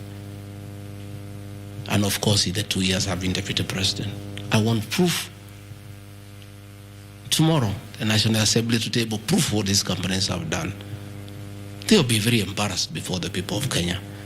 This will be the most shameful act ever in the history of our National Assembly, where you go table a motion that is so sensational based on trash and not a single accusation backed by evidence.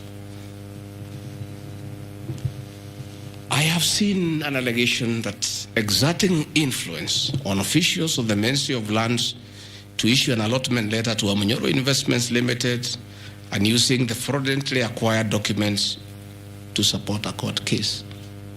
Again, Amunyoro Investments Limited was never allotted any land.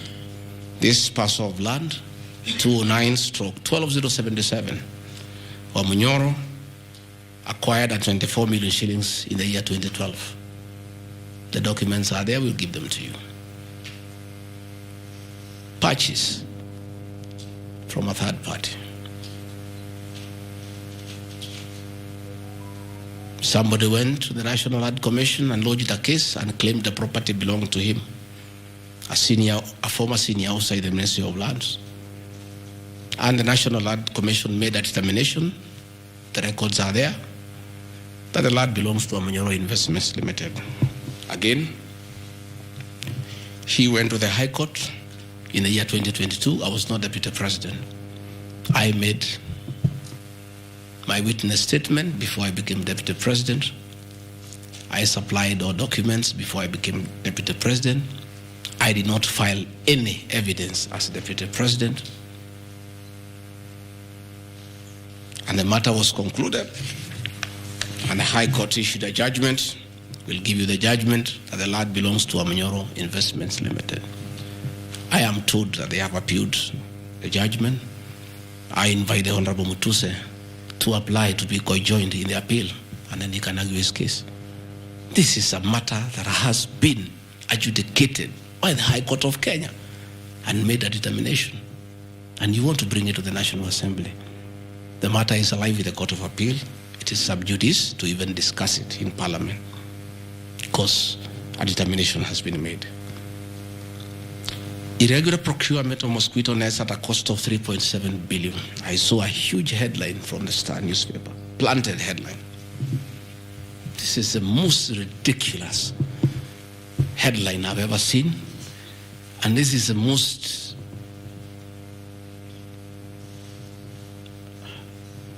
I lack a proper word, and I don't want to speak in Kikuyu.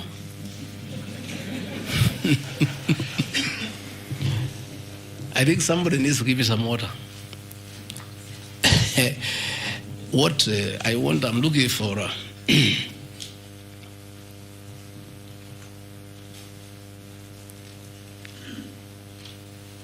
I have seen that allegation, and I want to respond as follows. One,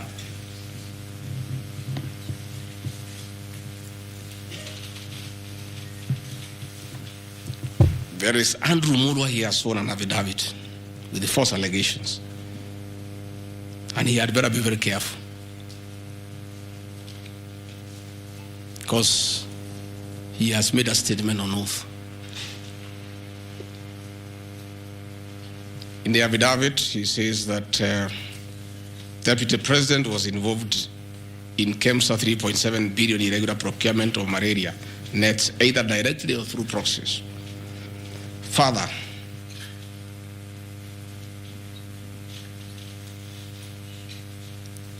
Shobika Impex Limited is an international company,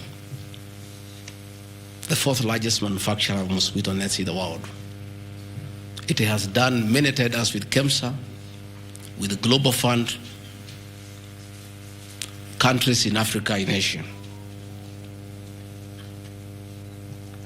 And there was a tender.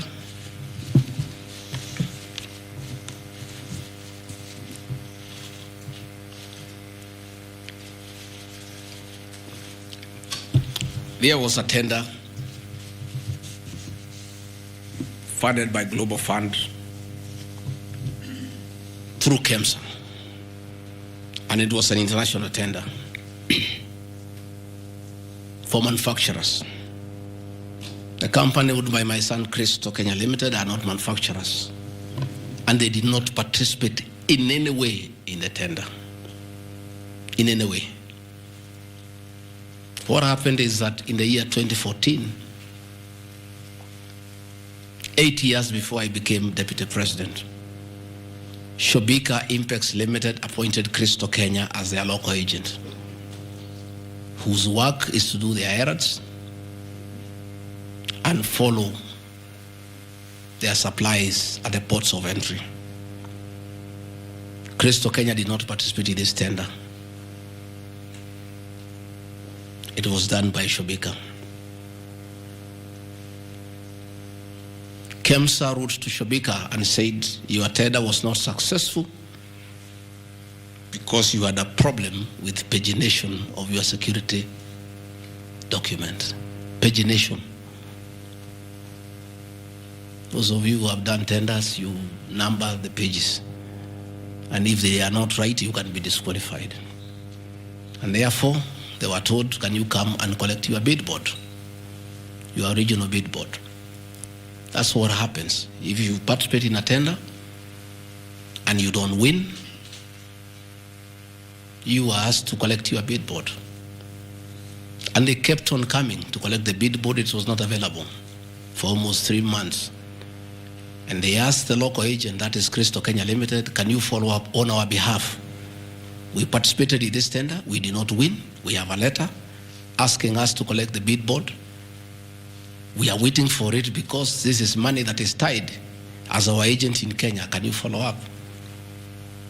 And that is why when my son, on behalf of Christo Kenya Limited, went to KEMSA trying to follow up. And when it was not working, he brought it to my attention and I made a call to Mr. Andrew Mulwa, asking, my son has been here. There's a little issue about a bid board of an unsuccessful tenderer. Why is it that this is money that is tied? And these are foreigners, these are foreign investors. We don't want to make life difficult for them. Please, Why don't you release it to it unless there's a problem? And he said, no, the matter is under investigation. That is why we cannot release it. The bid bodies with the SEC. I said, fine. If the matter is under investigation, so be it. Right along, the investigations were over. EACC wrote to KEMSA and returned the bid board. KEMSA in return wrote to Shobika and returned the bid board. End of story. Shobika did not win the tender. They were not awarded the contract to supply the nets. No nets were supplied by Shobika. No public funds were lost. And we are told by Deputy President asking why a bid board to a tenderer who has failed to win cannot be returned. He endangered the lives of the people of Kenya. That is how absurd the allegation is. There is no evidence that the company with my son participated in the tender. They did not participate. There is no evidence that the Deputy President interfered with the tender. The only crime is that urging so that we don't frustrate foreign investors. If they were not successful, why are you keeping their tender security? You need to give it to them. And it was a lot of money. I think it was 500 million or something like that. So I want to say this is a very ridiculous, and I take great exception to the headline by the Star. Please, we'll give you the documents. Tell us, where was the Deputy President involved in our tender? This is a tender that never was. And for the record, to show that this tender had no problem, after the investigations, during the investigations, the CEO, Terry Ramathani, was suspended to allow investigations as it should be. And Mulwa became the CEO. Mulwa was not there during the tendering. He came after the tender had been annulled. And he was dealing with the aftermath of the annulment of the tender, that is returning the bid boards, sending document to ACC. After investigations by ACC and the Senate were concluded, Terry Ramadhani was appointed by President William Ruto as the Deputy High Commissioner to India. That tells you, because when those appointments are made, the head of public service writes to ACC, DCI on issues of integrity. Terry was cleared, which means there was no scandal. And again, and most important, no public funds were lost, no nets were supplied. Therefore, this is another fishing expedition to just justify the 5.2 billion. I think that is why they were putting the 3.7 billion to make the maths to add up. You know, when you want to talk big figures, you must look for 3.7, 600 and all that. Even all these things I've read here, if you take your phones, we are nowhere even, we have not reached 2 billion. Because Olive Garden, 400 million. Queen's Gate Apartment, 600 million. Outspan and Treetop, 600. So these are just figures that were being put to the people of Kenya so that they can see us into bad light. Unnecessary and expensive renovation at the official residence in Karen and Mombasa. How Mutusen knew it's unnecessary, I don't know. He has never been here. You guys were here before. When President William Ruto was deputy president, he was denied funds for 5 years. This place was in very high state of disrepair. It took me 7 months to move in. The roofs were leaking, the toilets were blocked, the septic tanks was broken down, the borehole was broken. There was nothing. Parliament, in its own wisdom, allocated funds for the renovation of this residence. As a deputy president, I have nothing to do with public expenditure. In fact, at that time, the accounting officer between 2022 and 2023 financial year was the State House Controller. Procurement was done, tender was awarded, and the renovations were done. And you can see the place looks good. There was need to dignify the office of the Deputy President because he has a function of coordinating development partners. Ambassadors and high commissioners and all sorts of international visitors are always here. So to dignify the office of the Deputy President, the residents needed to be in the right standard, and that is not my decision, and I have nothing to do with it. As for the contractor who was awarded the job, I don't know him, and I don't need to know him. I have no business. Where he transferred his money, I would not know. I have no access to his account. Whether he is related to me, the answer is no. I don't know him. And for the record, I don't wish to know him because it's not necessary.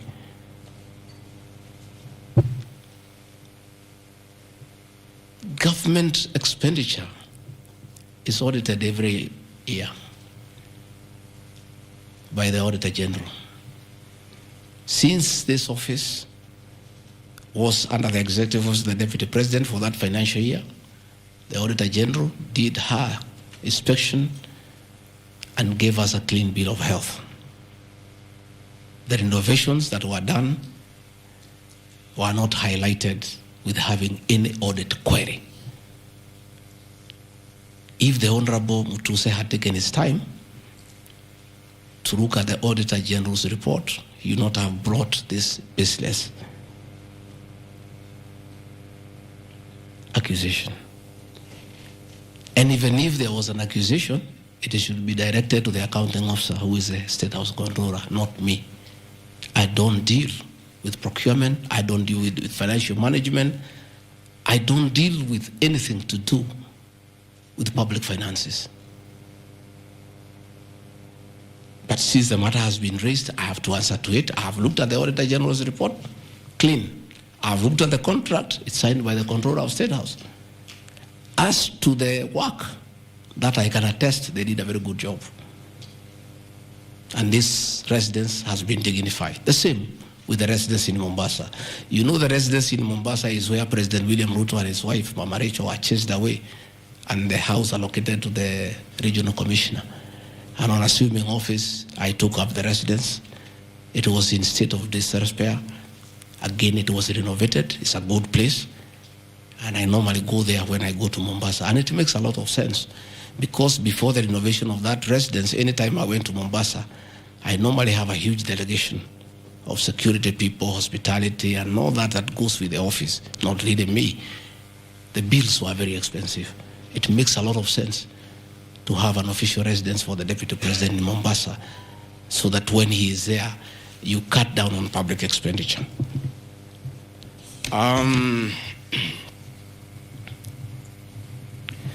Dubiously acquiring a substantial portion of sum of 100 million paid to Lusona Events Limited. Again, that's another ridiculous accusation from the North.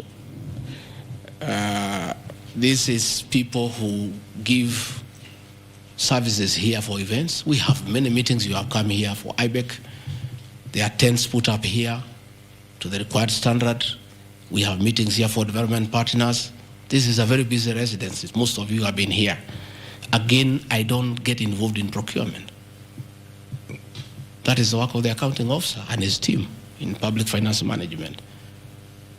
As to the person who does that work, I don't know he or she, and I have no business knowing who does the work. Those are things that are not in my purview. Again, the ridiculous accusations that money came to me, one would have to demonstrate how it came to me. Was it brought to me through my account, through cash? Who was there? What is the evidence? Again, it is just trying to throw mud at me.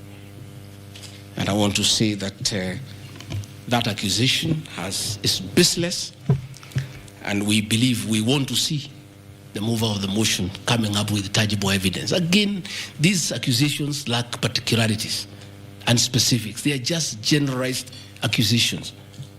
Again, we'll be challenging that again in court, because there is a ruling that grounds of impeachment must be well grounded and must be particularized and specific. This is just an allegation. Where is the nexus between the supplier of events to this residence and the Deputy President, Rigathi Gachagua? There is no nexus.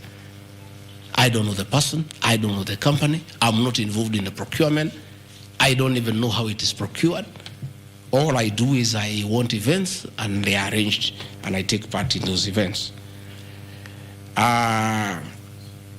Those accusations of funds utilizing the Deputy President, in the office of the Deputy President, coming for my personal benefit are ridiculous, unfounded, and totally malicious, and there is no evidence whatsoever. And I want you people of the press to also have these people to give you the evidence. Don't just write headlines. Ask, where is the evidence? Where are the particulars?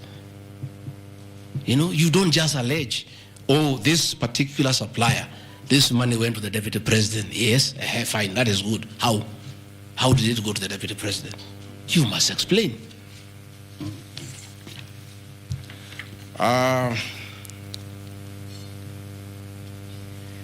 Alleged sensational but false allegations against Lady Justice Esther Minor. It is alleged that the special notice of motion at ground 4 had a gross violation of the Constitution, that I publicly attacked the Lady Justice Esther Minor and forcibly threatened to bring action against her. I did not threaten to bring any action against Justice Minor. I did bring action against her. I was just informing the public because I'm a public officer and I have freedom of speech. I have filed petition before the Judicial Service Commission against Justice Esther Minor in issues I felt I did not get proper justice. So I did not threaten her. I did what the law says.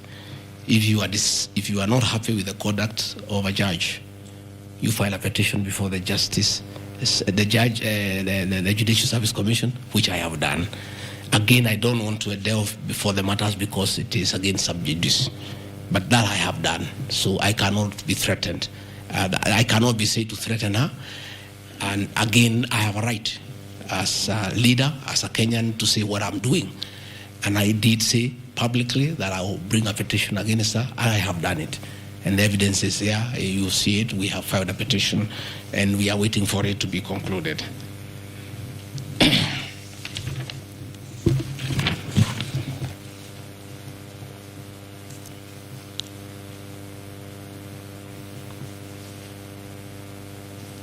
Again, I want to emphasize that my statements were protected speech consequent to a decision by the land judge in a matter involving my personal assets, which I disagree with and found to be wholly unfair.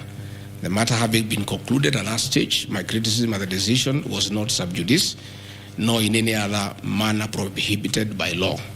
While I respond to the ruling of the land judge, I was in absolute disagreement with it. Contrary to the assertions, the special motion, I did not forcibly threaten to bring action against the learned judge. I took legal action available to every citizen of Kenya under Article 168(2) of the Constitution, which allows any person to petition the Judicial Service Commission for the removal of any judge, and filed a legal complaint before the Judicial Service Commission in March 2024. The complaint being live before the JSC, discussion of the conduct of the land judge in the said matter here would be sub judice. Diverting materials meant for construction of Kilifi Malindi Highway to tarmac a private load to Vipingo Beach Resort. Again, I said Vipingo Beach Resort belongs to the estate of the late Governor Gachagua. The facts are as follows. King Charles III visited Kenya between 30th October 2023 and 3rd November 2024. During his state visit, one of the designated places where King Charles III was to visit was Kuritu Marine Conservancy, which shares a road with the Vipingo Beach Resort. And it's a public road, by the way, it's not a private road.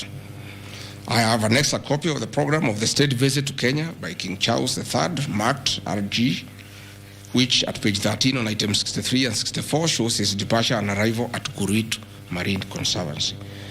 As I was walking around, I slept there, I think 2-3 weeks before the arrival of the king. And as you all know, I walk every morning. And as I walked on that road, I found there was a lot of activity and tarmac was going on. I was very happy and I asked what was happening. And I was told that the king himself, the third, will be coming. So, like all other residents of that area, we are very indebted to King Charles III that this was done very speedily. Rigathi Gachagua never called anybody to do this road. In fact, I'm informed that this road is donor funded, the one to Kilifi. And there is a component of corporate social responsibility. And I have learned, after I have inquired, that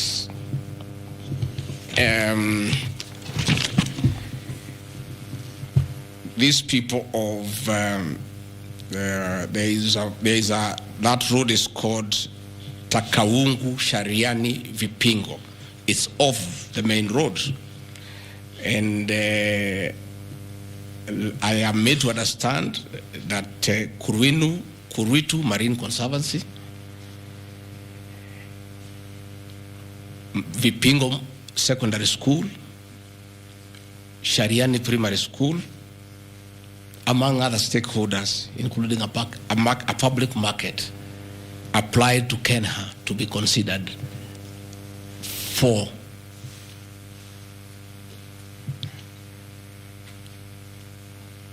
corporate social responsibility. And I think the issue of the king hastened that request.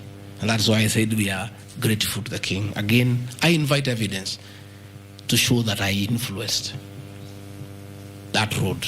In any case, I would like to know the member of parliament for that area, how he will vote in this motion. He should be a very happy man. If Deputy President Rigathi Gachagua occasioned a tarmac road to be done in his constituency, he should vote for me. But I didn't. And when I went there, that Shariani market, people are very happy with that road because I walk there in the morning when I sleep there. People are very happy with that road. The secondary school there, the boys and girls are very happy. The primary schools are there. And again, contrary to the assertion by the Honorable Mutuse, it's not a private road, it's a public road. And it is serving many people, a primary school, a secondary school, a market, and a whole community, including the family of the estate of the late Governor Rigathi Gachagua. We are just beneficiaries of good deeds by our government that were hastened by the arrival of His Majesty the King III. Undermining the President and the Cabinet by allegedly making contradictory public statements from the position taken by Cabinet regarding the evacuation of the people residing along Nairobi River. To start with, for the record, President William Ruto has never complained to me that have undermined him. If he has told that to Honorable Mutuse, I would like to know that he has complained to Honorable Mutuse that his deputy has undermined him. Article 147 of the Constitution provides the Deputy President shall be the principal assistant to the President and shall deputize for the President in the execution of the President's functions. Article 28, which states that every person has inherent dignity and the right to have that dignity respected and protected. Article 29C, which states that every person has the right to freedom and security of the person, which includes the right not to be subjected to any form of violence from either public or private sources.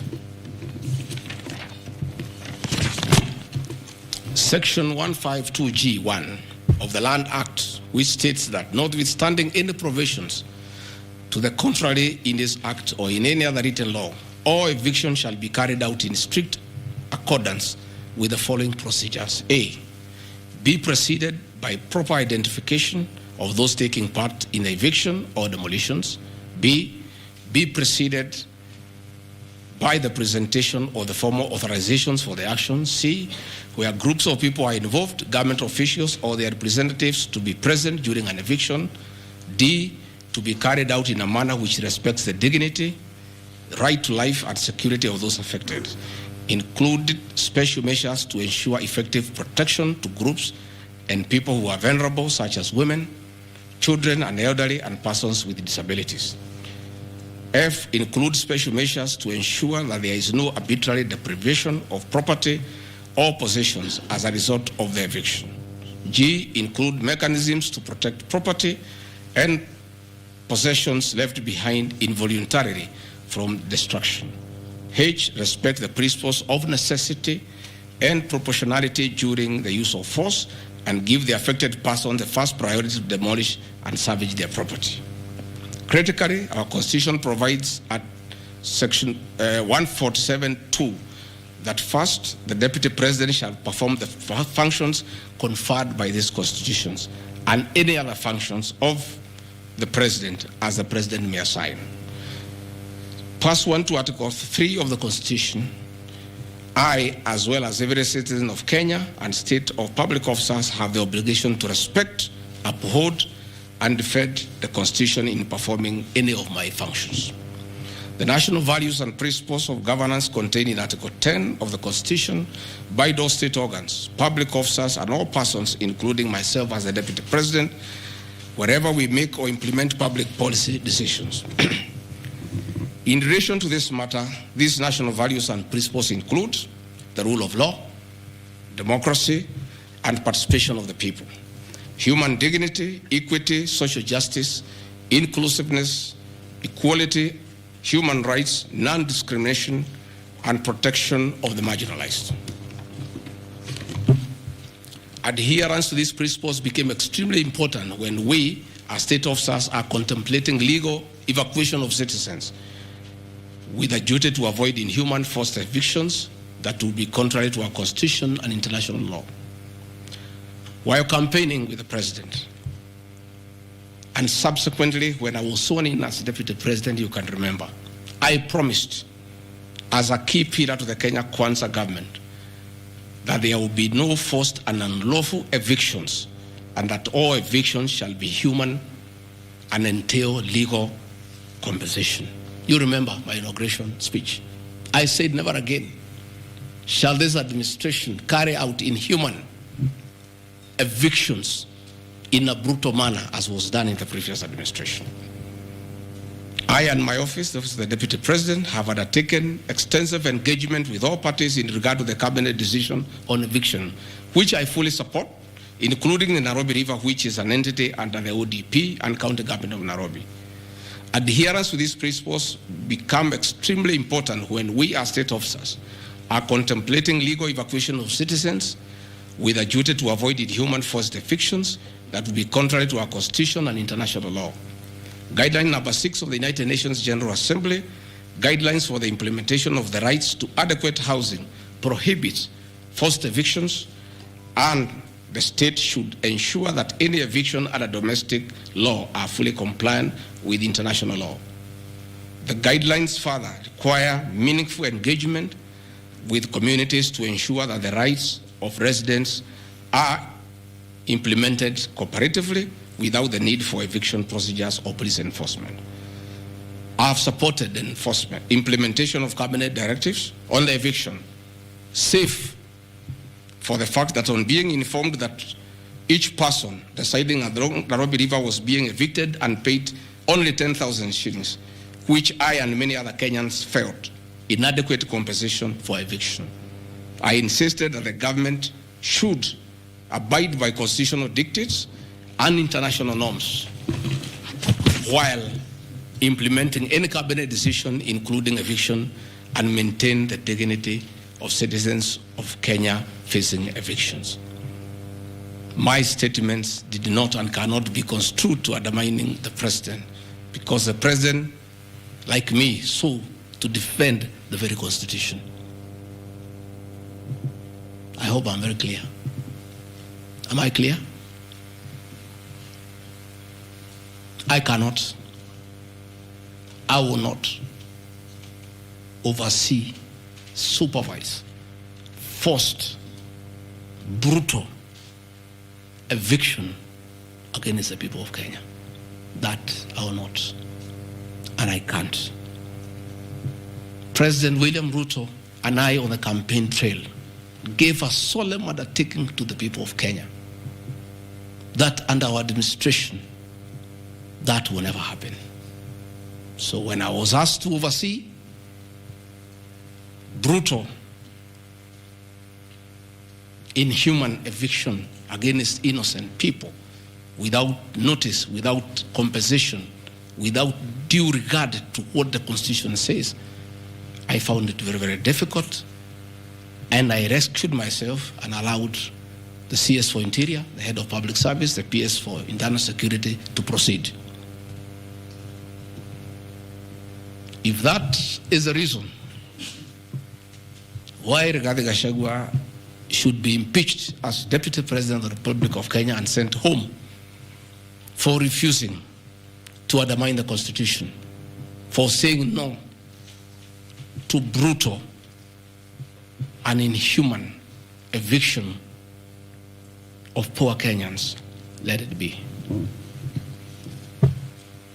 Undermining devolution by allegedly holding a meeting in Nairobi. Good people. I'm sure you are as embarrassed as I am. That a deputy president holding a public meeting to talk to the people of Kenya is undermining devolution. To start with, Deputy President Rigathi Gachagua, in the duties spelled out by the President under Executive Order number 1 of 2023, he has the duties to coordinate intergovernmental relations. I work with the governors. This is the home of devolution. I hold meetings with the governors every day. I chair IBEC. I cannot be accused, and I need evidence tabled that I undermined devolution. The motion alleges that on 29 September 2024, I unlawfully interfered with the running of the Nairobi City Council government by holding a public rally where I allegedly incited citizens against law directives of the county government on planning and relocation of markets. This is my response. It is not true that I incited citizens against the law directives of the county government as alleged.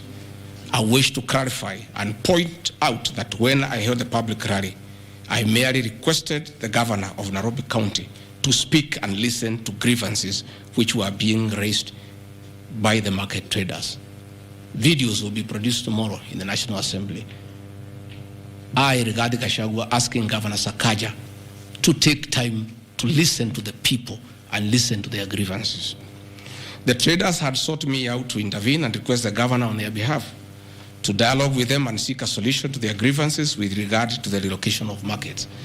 Had the governor listened to these traders, they would have had no business coming looking for me. All I was saying is listen to the people. Before you relocate them, have public participation. Most of those traders have lived in Wakulima market for 40 years. They wanted to discuss with the governor what happens to us, what happens to our customers, what happens to the distances that we cover, what about the extra cost of going to the new relocation. And I think the traders were right. Requesting a meeting with an elected leader is their right. And when they requested me to go and meet them, because they were desperate and they needed somebody to hear to them, I did go and speak to them. Again, this motion alleges that on 20 September 2024, I unlawfully interfered with the running of the Nairobi City Council by inciting citizens against law directives of the county government. The leadership of Nairobi business traders approached me sometime in March 2024 at my official residence to discuss multiple issues affecting business and requested engagement in the resolution and intervention on these issues adverse to business. Consequent to this meeting, I directed that short, medium, and long-term strategies be undertaken, coordinated by the Office of the Deputy President, to address the issues raised that are cross-cutting with the agencies including KRA, Kenya Post Authority, Counterfeit Authority, Kenya Bureau of Standards, the National Police Service, Kenya Corporate Board, given that Devolution is under the office of the Deputy President. I was just doing my work. On 11th April 2024, the Small Traders and Government Agencies Technical Committee, coordinated by my office, held a meeting to discuss issues raised by the small traders, including Mudhurwa Market, attended by ODP staff in a supportive role in keeping with the draft framework of cooperation and engagement between government, Nairobi City County, and the Nairobi business traders. Subsequent to that meeting, a meeting on 24th April 2024 between Nairobi City Council and the Nairobi small traders and numerous others, the ODP on 22nd July 2024 invited His Excellency Johnson Sakaja, among other state officers, to a meeting at ODP. Officers scheduled for 22nd July 2024 to review the draft framework of the cooperation and engagement between the small traders and the government of Kenya. On 3rd September 2024, the ODP wrote to Governor Johnson Sakaja and all other stakeholders, submitting a final combined draft of the framework for review and feedback. After all the engagement between all the parties and the draft framework, Governor Sakaja decided to arbitrarily proceed with the relocation of Mudhurwa Market. That gave rise to the cry by the people. Meetings had been held, a framework had been agreed on. And as an elected leader, as Deputy President, I think going to listen to people who are in anguish, who are crying, is responsible leadership. The government that President William Ruto and I lead is a listening government. And going to listen to people cannot be an impeachable crime.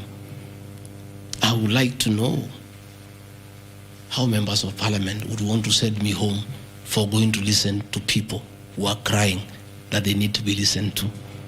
I would like to understand. Undermining devolution by allegedly holding meetings to fight alcohol.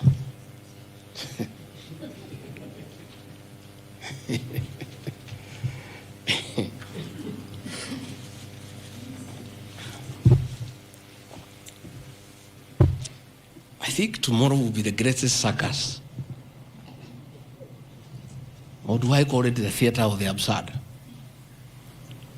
That Deputy President Rigathi Gachagua, undertaking duties assigned to him by the President to fight illicit brews and drugs across the country, should be impeached because by doing so, he is interfering with the devolution. I held meetings in Nyeri, attended by Governor Kahiga, Governor Waiguru, Governor Irogo Kangata, Governor Wamatangi, Governor Kiari Badilisha. I held a meeting in Chuka, attended by governors of Embu, of Tharaka Nithi, of Meru. I attended a meeting in Mombasa, attended by governors of Kwale, a representative of the governor of Mombasa, the governor of Taita Taveta, a representative of the governor of Lamu, to discuss. I held a meeting in Nakuru, nearly with all governors present, and all of us jointly, under my chairmanship, the Ministry of Interior and Governors, we agreed on how to tackle the menace of illicit brews. And we have a good story to tell. Out of those efforts, our young men who are sleeping in trenches are back home. Women are very happy. Their husbands are back home and they are bringing food. In fact, some children have been born. Some have even been named Gigi because of the effort that I have put in fighting illicit brews. I think the people of Kenya would be shocked to hear tonight that one of the accusations against their deputy president and why he should go home is because he led the battle to fight illicit brews and drugs that has caused havoc among our young people. Please, if Rigathi Gachagua is a problem, why don't you assign this job to somebody else? Because this job must be done. We must get our children off drugs. We must fight illicit alcohol. And saying that you want to impeach the deputy president because fighting illicit brews and drugs is interfering with the devolution. I think this is the greatest joke of the year. Even the 291 MPs who signed this motion, most of them, because I know them, have looked for me personally to thank me for the way I have successfully led the war against drugs and illicit brews. And that is why that sham public participation should have had my responses, so that the women could hear that one of the accusations against the deputy president is that he should be sent home because he was leading the war against illicit brews and drugs. I don't know. I think there is something wrong in this country. That somebody has sat down to draft a motion to impeach the deputy president of the Republic of Kenya. And one of the grounds is that he has interfered with the devolution by leading the war to fight illicit brews and drugs. This is a height of absurdity. And Parliament will be the theater of the absurd. I would like to hear what is the nexus between fighting illicit brew and interfering with the devolution. I would like to know. I've never had any governor complain. I've never had any MCA complain. I've never had any Kenyan complain. The only Kenyans who have complained are few. They are the manufacturers who are manufacturing poison under the guise of producing alcohol. Those are the only few ones. I beg the National Assembly and the Senate, most of the National Assembly, to save face, to consider striking this ground before the motion tomorrow, because it sounds ridiculous to the people of Kenya. Again, if Deputy President Rigathi Gachagua has to be sent home for fighting drugs and illicit alcohol, so be it. Sensational statements against the National Intelligence Service and its Director General and other officers. My response. In relation to this allegation, I wish to state that the National Intelligence Service holds a very critical role in ensuring the safety and security of our country. They are responsible for gathering intelligence and share it with all our law enforcement agencies to ensure that the country is safe at all times.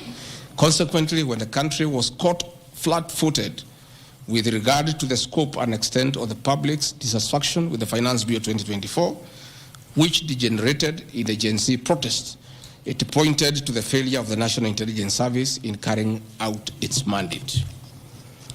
I am persuaded that the National Intelligence Service ought to have known beforehand that the public was completely opposed to the finance bill, and they ought to have briefed the president before the protest began, as this would have caused a change of tact by government regarding the proposed bill, and protest which culminated in the loss of innocent lives and destruction of property could have been avoided. Hence, I express my opinion, as this is in my public media briefing in Mombasa, and my utterances were not any different from what happens to other countries when there is lapse or failure by the intelligence agencies.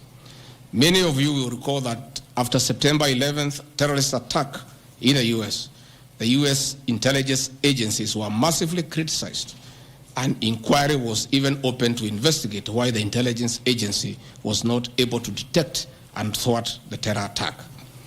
Under the Constitution of Kenya, the government agencies are supposed to be accountable to the Kenyan people, including the National Intelligence Service, and calling them out when there is a dereliction of duty does not amount to undermining them. In any case, the Director General of NIS is not above the law. He is a public officer. Just like the president, the deputy president, cabinet ministers, he too is subject to criticism like any other public officer. In fact, I'll have videos. President William Ruto, as deputy president, at one time criticized the then Director General of the National Intelligence Service. In another video, he heavily criticized the then Inspector General of Police for the performance. I have learned from my boss how this job is done. It's clear. It's done. I mean, nobody, the president is criticized daily. The deputy president is criticized daily. And we take no offense. The Director General of the National Intelligence Service is not above the law. He is a public officer. He is accountable to the people of Kenya. And when one feels he has underperformed, he'll be called out. Because that is the nature of the Kenyan state. And this I learned from my boss when he was deputy president. Again, there was the issue that the president and I committed ourselves publicly that never again in our administration shall ever we allow abductions and extrajudicial killings. Despite the police keeping on misleading the president to say that there are no abductions, you all know, you have evidence on video that they have happened. And that is what I commented, and I said it is wrong. And because I'm a truthful person, I'll say what is wrong when it happens. Despite the fact that I am compelled by the principle of collective responsibility to be part and parcel of every decision made by government, that I'll continue to do so, but only those decisions that are constitutional and within the rule of law. Abductions and judicial killings are unconstitutional. I will never support them.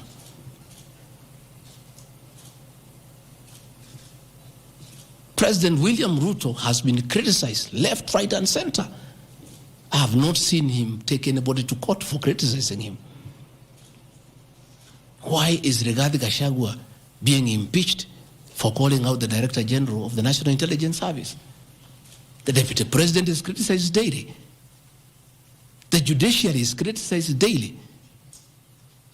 The media is criticized daily, including the Star, whom I've criticized today. But that is as far as it goes. And again, despite being just the Deputy President, I enjoy a constitutional right in the Bill of Rights, freedom of speech. And if the Director General of the National Intelligence Service was aggrieved, there are mechanisms of how he can take me to court and sue me for defamation. And I'll be able to argue why I said what I said.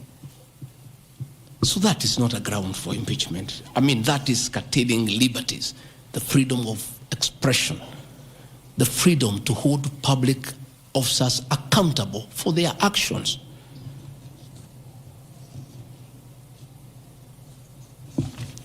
And I want to say finally,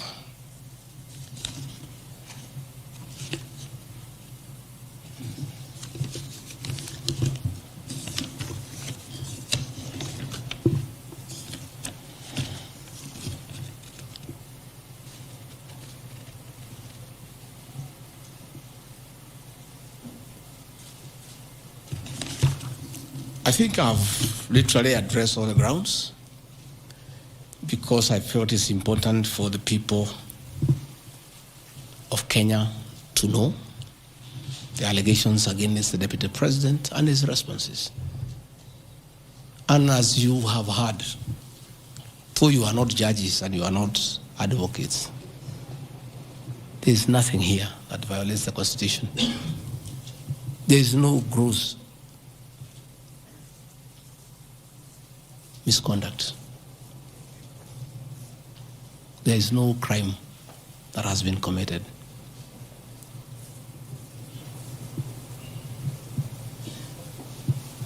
I'm innocent on all these charges. And I want to clarify, my apology yesterday to the president did not in any way imply that I'm guilty of these charges. I'm not. I'm not. My statement was that if there's something I've done to the president that I don't know, that probably has upset him, I ask for his forgiveness. But that was in no way an admission of this ridiculous allegations meant to overturn the will of the people. Finally, in conclusion, I want to say that overturning the will of the people is not a joke. It calls for very serious violation of the Constitution. None of these issues here meet the threshold. We'll go to Bunge tomorrow. I'll be there at 5 for 2 hours, and I'll put my case. In the unfortunate event it proceeds to the Senate, I'll be there again to prove my innocence by way of evidence.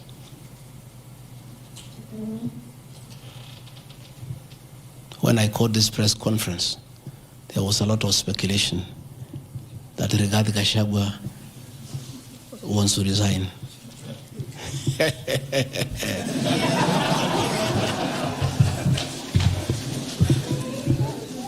This is a man elected by 7.2 million Kenyans.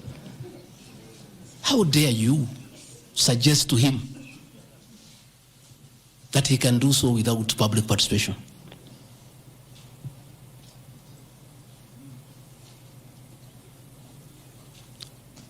I have no intention whatsoever to resign from this job. I'll fight to the end. I have tremendous respect for our judiciary and the professional judges of the High Court, the Court of Appeal, and the Supreme Court.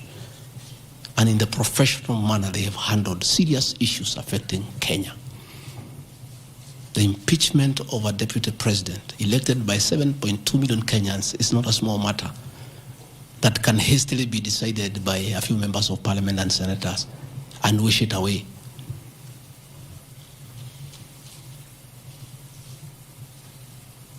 I'll submit myself to independent institutions to get justice.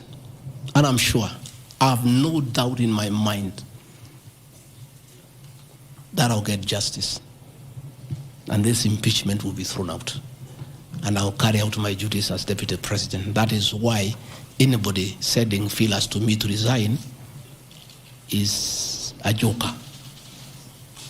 And I found a few of people using my friends to come and sweet talk to me. Please, my friends, I don't want to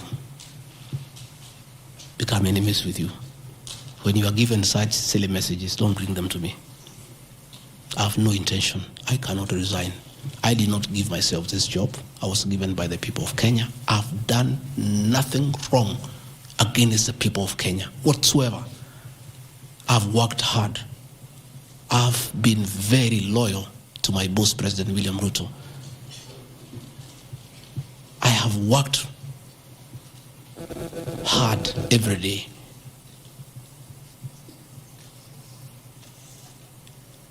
And I will not be distracted. I think there's one issue I've forgotten, one ground. The issue of the shareholding, isn't it? Even you guys can remind me if there's one issue that I have not dealt with.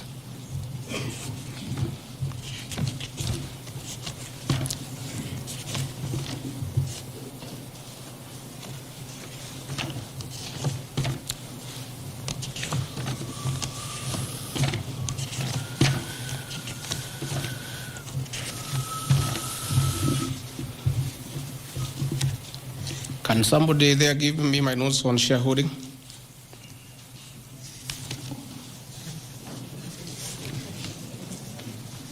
Yeah, I have them here. That's okay. Yeah, this is an important one. Yeah, there are several. I had not, there are a few silly ones. There's one that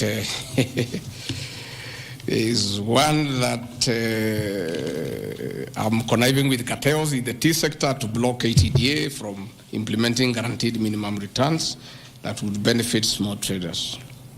The allegation is not true. No evidence whatsoever has been adduced to substantiate this claim. As far as I know, I've successfully completed my mandate, which was assigned to me by the President, which culminated into creating synergy between people who had taken KTDA to court and suspended the operation of the Tea Act. As a result, the Tea Act now is in operation. The President never mandated me to take over the affairs of the Ministry of Agriculture. He asked me to spearhead tea reforms. I did the tea conference in Kericho, brought all the stakeholders together, and as a result, I created a synergy among all the stakeholders, and we agreed that those people who had gone to court withdraw the cases, and now the Tea Act is operational, and that will see meaningful reforms.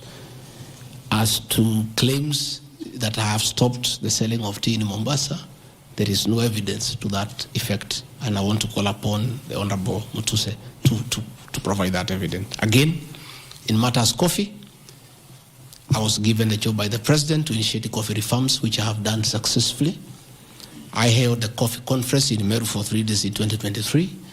For the last 2 years, I have been working with stakeholders, including members of Parliament and the Senate, which has culminated into 2 bills, the Coffee Bill 2023 and the Cooperative Bill 2023. These 2 bills, the Coffee Bill 2023 will see the reintroduction of the Coffee Board of Kenya that will market coffee for farmers without putting profit. We have also recommended the reintroduction of the Coffee Research Foundation or the Coffee Research Institute in Roiro to work on better varieties and drought-resistant crops. Through my efforts, again, I've completed my work. The 2 bills are before the National Assembly. I call upon members of the National Assembly immediately after the impeachment process to embark on these 2 bills and see them to fruition so that farmers can enjoy the work we have done in coffee reforms. I have seen another absurd, that I have taken control of a local cooperative society in Madira constituency where I was a member of Parliament. This is false. I should be told which society by name, because I know all the societies. I know all the farmers by name. It's really ridiculous. Again, there is no evidence. There is nothing. It's just trying to spoil my name before the people of Madeira who elected me as their member of Parliament. On the issues of shareholding, I think this matter has been discussed for a long time, and I think it's good tonight I put it in proper perspective. I wish to state that the allegation is equally false. None of my family members, allies, or associates are in control of any cooperative society in Madeira. That one I had done. In shareholding by virtue of the provisions of the 3rd schedule of the Political Parties Act, the constituent parties of Kenya Kwanza Coalition entered into various agreements which were deposited with the Speaker of the National Assembly and the Speaker of the Senate for purposes of Article 108 of the Constitution of Kenya. 16.2, the following were members parties of Kenya Kwanza: UDA, ANC, Ford Kenya, PAR, Farmers Party, Chama cha Kazi, Communist Party, Economic Freedom Party, the Service Party, Tujibebe wa Kenya Party, Umoja na Maendeleo Party of Kenya, and the Democratic Party of Kenya. In accordance with provisions of Clause 3E of Schedule 5 of the Political Parties Act, each of the agreements contained in a power-sharing development agenda for certain regions in Kenya. I attach here copies of the said agreement. I'll give you the Kenya Kwanza agreement so that you know when I talk about shareholding, I'm not talking about Kenyans, I'm talking about this agreement that was signed by President William Ruto and almost everybody else on how power will be shared. I've never talked about sharing resources. I have been talking about power sharing for people to get what they deserve in sharing power in accordance with this agreement. Like, for example, in an agreement between UDA, ANC, and Ford Kenya, the UDA would nominate the president and the deputy presidential candidates, which has happened. I got my share, although I have no share certificate. The president would guarantee the stature, dignity, financial and operational autonomy of those of the deputy president. It's in the agreement. The office of the deputy president will be allowed specific duties identified at Article 21 of the agreement. ANC will be allocated a position of prime cabinet secretary to be established within 14 days. It was given to Musalia. The office of the deputy president, Ford Kenya will be allocated the position of the Speaker of the National Assembly, which was given to Moses Wetangula. In accord with Article 2.1 of the Power Sharing Agreement, ANC and Ford Kenya would have a 30% share of national government positions. So, the Honorable Musalia Mudavadi, the Honorable Wetangula, and the people of Western, please don't condemn Rigathi Gachagua. The agreement is here, defining your share in the government. It is not me. I did not sign this document. It was signed by Musalia, Wetangula, and President William Ruto. So when I say about this share thing in terms of positions, I've never talked about resources, about development, although it is also here, is that regions bargained with the president for shares. Musalia Mudavadi and Moses Wetangula bargained for 30% of shares within the Kenya Kwanza government, although they were also supposed to give us 70% of the vote, which they did not. Nevertheless, since they gave a certain vote, they are still entitled to some share one way or another. So it is not Rigathi Gachagua who said that a government is like a company. It is the agreement of the Kenya Kwanza, which I'll be tabling in the National Assembly. It is not me. It went ahead to say it. He said, ANC and Ford Kenya would have 30% share of national government positions. That is cabinet secretaries, principal secretaries, high commissioners, ambassadors, diplomatic and consular representatives, chairpersons of state corporations, directors of state corporations, chairpersons and commissions, constitutional commissions, provided the 30% share is to be shared equally between the ANC and Ford Kenya. Sasa mimi nikiambia watu wafuate share yao, makosa yangu ni gani? Iko hapa. I did not sign. They went ahead, Musalia Mudavadi and Wetangula, and they must follow these things. Because I will not follow for them, because I was not party to the Western Agreement. The agreements were with regions. So when people say I'm dividing regions, I'm simply following the Kenya Kwanza Agreement of the way it was debated.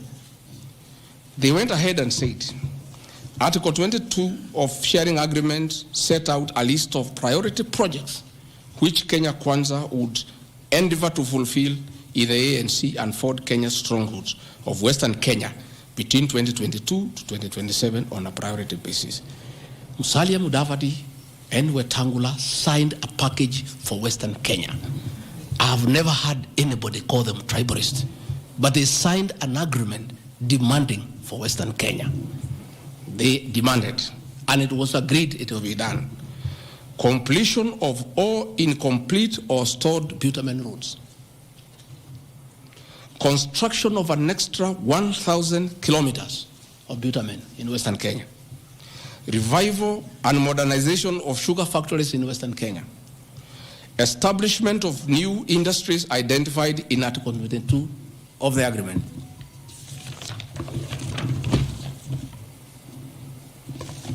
Ladies and gentlemen, this is the Kenya Kwanza Agreement on shareholding. What crime has Rigathi Gachagua committed to be impeached by saying what President William Ruto appended his signature to, with Musalia Mudavadi and Wetangula, who will preside over my impeachment? What crime has this man committed? The crime of this man is just being truthful, because people do not want these things to be known. That is a problem. People have a problem that I'm a truthful man. The people of Western Kenya has now known today what their leaders signed with President William Ruto. It is upon them to demand their share as per this agreement. I did not sign this agreement. I will read the people who signed. But because I was present and I'm a truthful man, I fight for the people of Western Kenya. Power sharing agreement between Kenya Kwanza and PAR of Amason Kingi. I want to give 2 examples. Yeah? In accord with Article 8 of the agreement, PAR would be allocated the position of the Speaker of the Senate. He negotiated for himself. Let's be truthful. You brought this motion. We'll discuss. The people of Kenya must know the truth, so that if Rigathi Gachagua is being crucified for being truthful, let the people of Kenya know why he is being crucified. How can Moses Wetangula say I should be impeached because of saying people to get their shares, when he is a signatory to a share agreement with the president on what will go to Western Kenya? And then they accuse me of tribalism. They did not say anything should go to Central or Mount Kenya. They talked about Western. When I say something for Mountain, I'm a tribalist. King, he said, position of Speaker, you are Mepewa. Article 9A of the Power Sharing Agreement, PAR would nominate the candidate for appointment of 1 principal secretary when Kenya Kwanza came to power.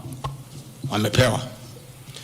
For Article 9B, the Power Sharing Agreement, Kenya Kwanza and PAR would agree on what share of national government positions, cabinet secretaries, principal secretaries, high commissioners, ambassadors, diplomatic and consular representatives, chairpersons, state corporations, etc., etc. Power sharing agreement, that is a word, so that nobody should ever again in this country ever accuse me of talking of shares. It is not me. It is my boss, President William Ruto, who appended his signature with other leaders that Kenya is like a company of shares. It is not me. And he signed the agreements. Sharing Kenya is here, it's being shared. True or false? True or false? They have shared the Speaker, they have shared the Senate, they have shared Deputy President, they have shared the President. That's what I've been saying. And then I'm being told that I'm dividing the country along ethnic lines. I did not append this signature. I'm just being truthful. That is my crime. People want these things to be hidden so that they pretend to be nationalistic and say Rigathi Gachagua is tribal. But the people who append these signatures are the ones who should explain why they were signing things for their regions only. Yet they say they are national leaders. Power sharing agreement between the Kenya Kwanza coalition on one part and the Communist Party, nini. So, Service Party, at least I saw Chama cha Kazi, they say the party leader should get something. Moses Kuria was given something. The Service Party of Mwangi Kijori got nothing. You know? So, unajua sasa, ile shida iko Kenya hii ni ukora. And people not being truthful. The agreements are here. Like in a Communist Party, they have been making noise. They signed an agreement, they have not seen anybody. Yeah? So,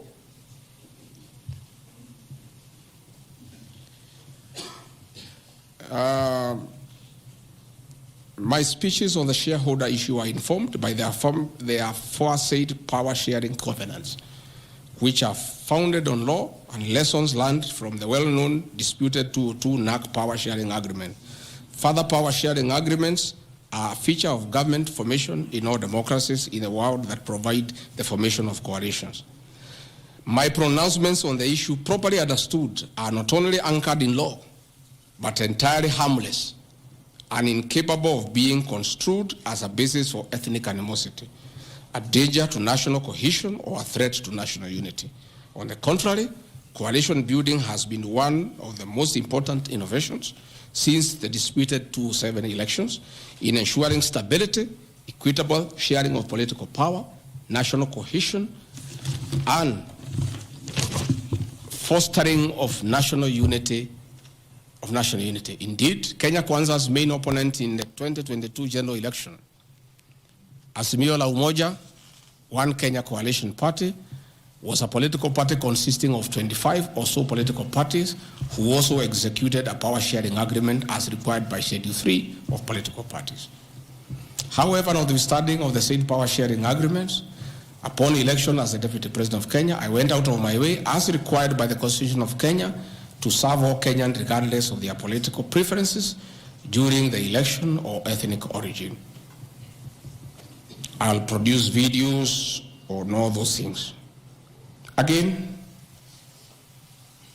my decision to embrace the broad-based government following the decision of the cabinet after the Gen Z protest is that I support coalition building. And even when the Honorable Right Odinga came, he got some shares. True or false? I mean, surely, why is Rigathi Gachagua being vilified? By just being truthful. You know, it's good to be truthful. I have heard that my saying we observe this agreement is a threat to national unity. I have never been caught by the National Cohesion and Integration Committee to tell me that I have said something that can create ethnic disharmony. On the issues of one man, one vote, one shilling, I am told again that it can create tribal hatred. How? The one man, one vote, one shilling is not a formula for Mount Kenya region. Far from it. The one man, one vote, one shilling talks about equity. The gist of that formula is that all Kenyans should be treated equally. If we are giving bursary to the children of Kenya, let us agree how many children we have. If there are 30 million and we have 100 million, we divide equally and distribute to every constituency to those children. If a hospital takes care of 1,000 patients, we decide based on population what is the size of the hospital to be constructed in Roiro, where there are 800,000 people. If one borehole serves 500 people, do you construct one borehole in an area where there are 10,000 people? You need to construct more boreholes. That's all. And these populations are everywhere in Western Kenya, in Kisii, in Rift Valley. The high numbers are not just in the Mount Kenya region. This is a formula, in my view, that is good for everybody. Again, it is not a law because I pronounce myself. It's just an opinion. And in our democracy, I think it's only fair to allow people to have freedom of speech and to be entitled to an opinion. There are those who talk one man, one vote, 1 kilometer, and it is their right. And we should also listen to them and consider. And all those opinions can be harnessed, and people can agree which is the best formula to take care of the people of Kenya. That is all I said. I wanted to read to the people, of course, the projects that were negotiated, but I don't seem to have that page. I produce it tomorrow in Parliament. So that when they hear I am fighting, I am also fighting for them. Mine, for the Mount Kenya and President William Ruto, we never wrote anything, because I'm a very trusting man. So it's my people. As we did word of mouth. So once in a while we may argue kidogo kidogo because there's nothing written. So sometimes it's when people say I'm blackmailing the president, but I'm simply asking, my boss, we agreed the following, can we please do it? We agreed this on that, can we do it? We agreed that the people of Mount Kenya who had been given jobs by Uhuru will not be removed without being replaced. We don't seem to be honoring that. Can we honor it? We agreed where we needed to replace somebody who has not performed, we exchange 1 for 1. Can we do it? We agreed that we need to give Mau Mau roads priority. Can we please do it? Because that is what we agreed. It's simply people being honest with each other and living true to a gentleman's agreement. That is what it is about. So I wanted to explain to the people of Kenya, I am not against any region of Kenya. I am just a crusader for honesty and for fulfilling written and unwritten agreements. That is all I am. I say if we agree on something, please let's do it. If we agreed we shall do ABCD before we are elected, let's do it. If we agreed we shall not brutally evict innocent people, please let's not do it. If we agreed that we shall create a good business environment for people to do business, please let's not do it. If we agreed there shall be no abductions and extrajudicial killings, please let's be true to the people of Kenya. That is all. So I want to thank every one of you. And because I've been in Parliament, I don't think it is necessary to have questions. I've been very, very clear on no issues, why I called this a press briefing. I've said I'll be in Parliament tomorrow. I've asked my team to try to give you all the materials so that you can also go and digest. But I think I've prosecuted my case before my employers, the people of Kenya. And I trust because the members of Parliament are also listening. They'll be fair, they'll be just, and they'll be true to their conscience and do the right thing, and not hang an innocent man without evidence. I wouldn't mind being crucified if there was evidence, but there's nothing, zero. I've explained myself to the fullest. And I think you and the people of Kenya have heard me. Let me thank all of you for giving me this time, and I appreciate the media for your role to inform the people of Kenya, to educate them, to entertain them, and keep them abreast with what is going on. I want to thank you for your coverage of the short public participation on this impeachment motion, because you exposed it for what it was, and your video clips are very useful for us as we argue in courts of law. You guys are wonderful. You are good people. No wonder you are called the fourth estate. I don't know where we would go in this country without you. We would have so much impunity. We would go back to dictatorship without the media.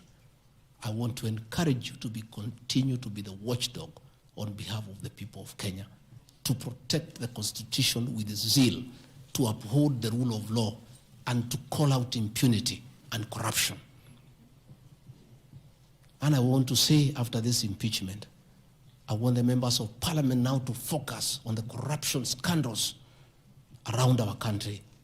The Adani scandal, the issues in public health sector, the glaring theft of public resources. That is what Parliament should consider and take time. And that is what the people of Kenya want. And I really want to thank the media for being a very responsible watchdog on behalf of the people of Kenya. Please continue writing. Where Rigathi Gachagua has gone wrong, please write. But always accord me the right of reply. Don't condemn me unheard. And I want to thank you tonight, because you have really written accusations against me. But I am also to blame because I never called you, isn't it? Now that I have called you, I want you to request you. Every accusation, put my answer. Is that not fair? Let the people of Kenya judge. You want to ask questions? Yes. But not outside this. Okay. Your Excellency, thank you. We appreciate you hosting us here. You have said a lot in the last more than nearly 2 hours, so I'll be very brief in relation to what you said. My colleague Sam Gituk hosted you here on the 20th of September, and you said a motion of such magnitude cannot head to Parliament without the sanctioning of the party at the parliamentary group level and without the go-ahead or the green lighting by the President. Has President William Ruto in effect sanctioned that motion now that it's in Parliament? Second, this is in relation to your statement on the 4th of January this year regarding High Court Judge Honorable Esther Maina you have mentioned. You said you accused her of corruption and you said you'll file a petition, but we never saw you there. You nonetheless said that you have filed a petition. Can you tell the Kenyan people when you have filed that petition? Maybe you can note. This one the same because, Your Excellency, you and President William Ruto hold the ultimate office that must provide answers for the Kenyan people. You therefore are open to accountability, scrutiny, and questions. When you took your oath of office, you told the Kenyan people that the country has empty coffers, that you inherited empty coffers.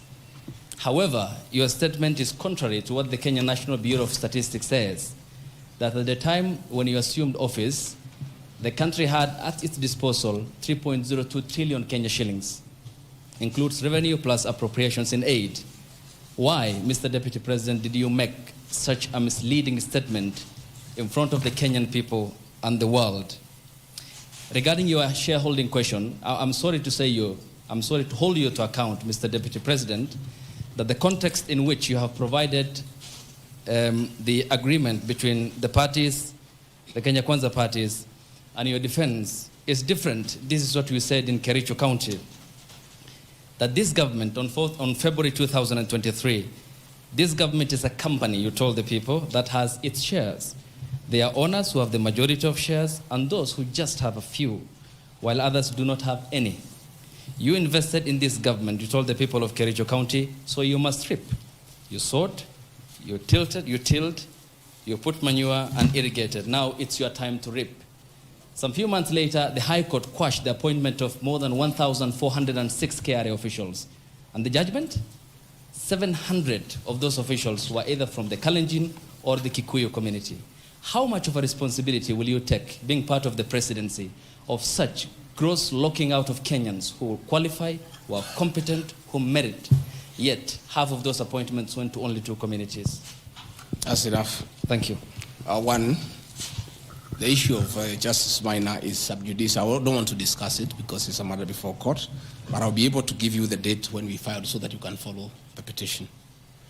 As to the issues that this motion cannot find its way to the Assembly without the President nod, that is true. It can't. It has its nod. As to the issue of shareholding, again, this is a matter that I will be prosecuting. By answering your question, I'll delve into the merits and the demerits of the argument that will come up. But I also want to remind you that I did not say that it's a company. I said like a company. Like. You look at the clip, it's there. Like, I gave an example.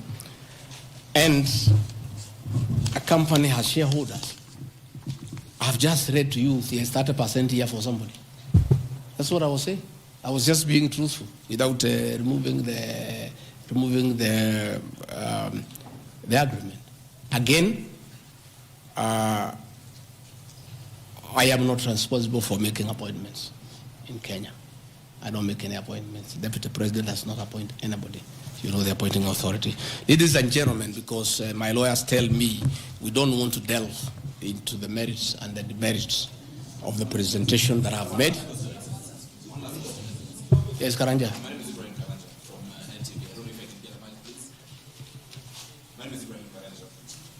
From NTV.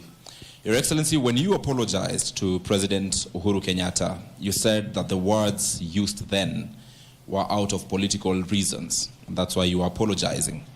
So why should Kenyans believe you today that what you're saying is not for political reasons, for your own immediate benefit?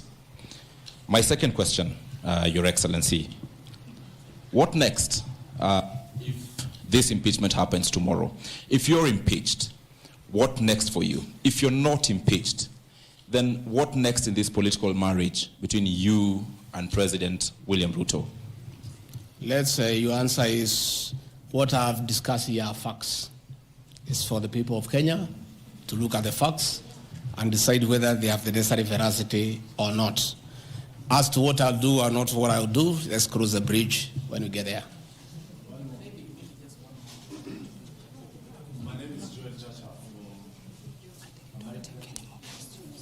I think, good people, we have had a long night. We have had a very long night, and you need to go and file your story. I want to once more thank you very much. Good people, asanteni sana, Mungu awabariki. Tutaonana kesho. Thank you.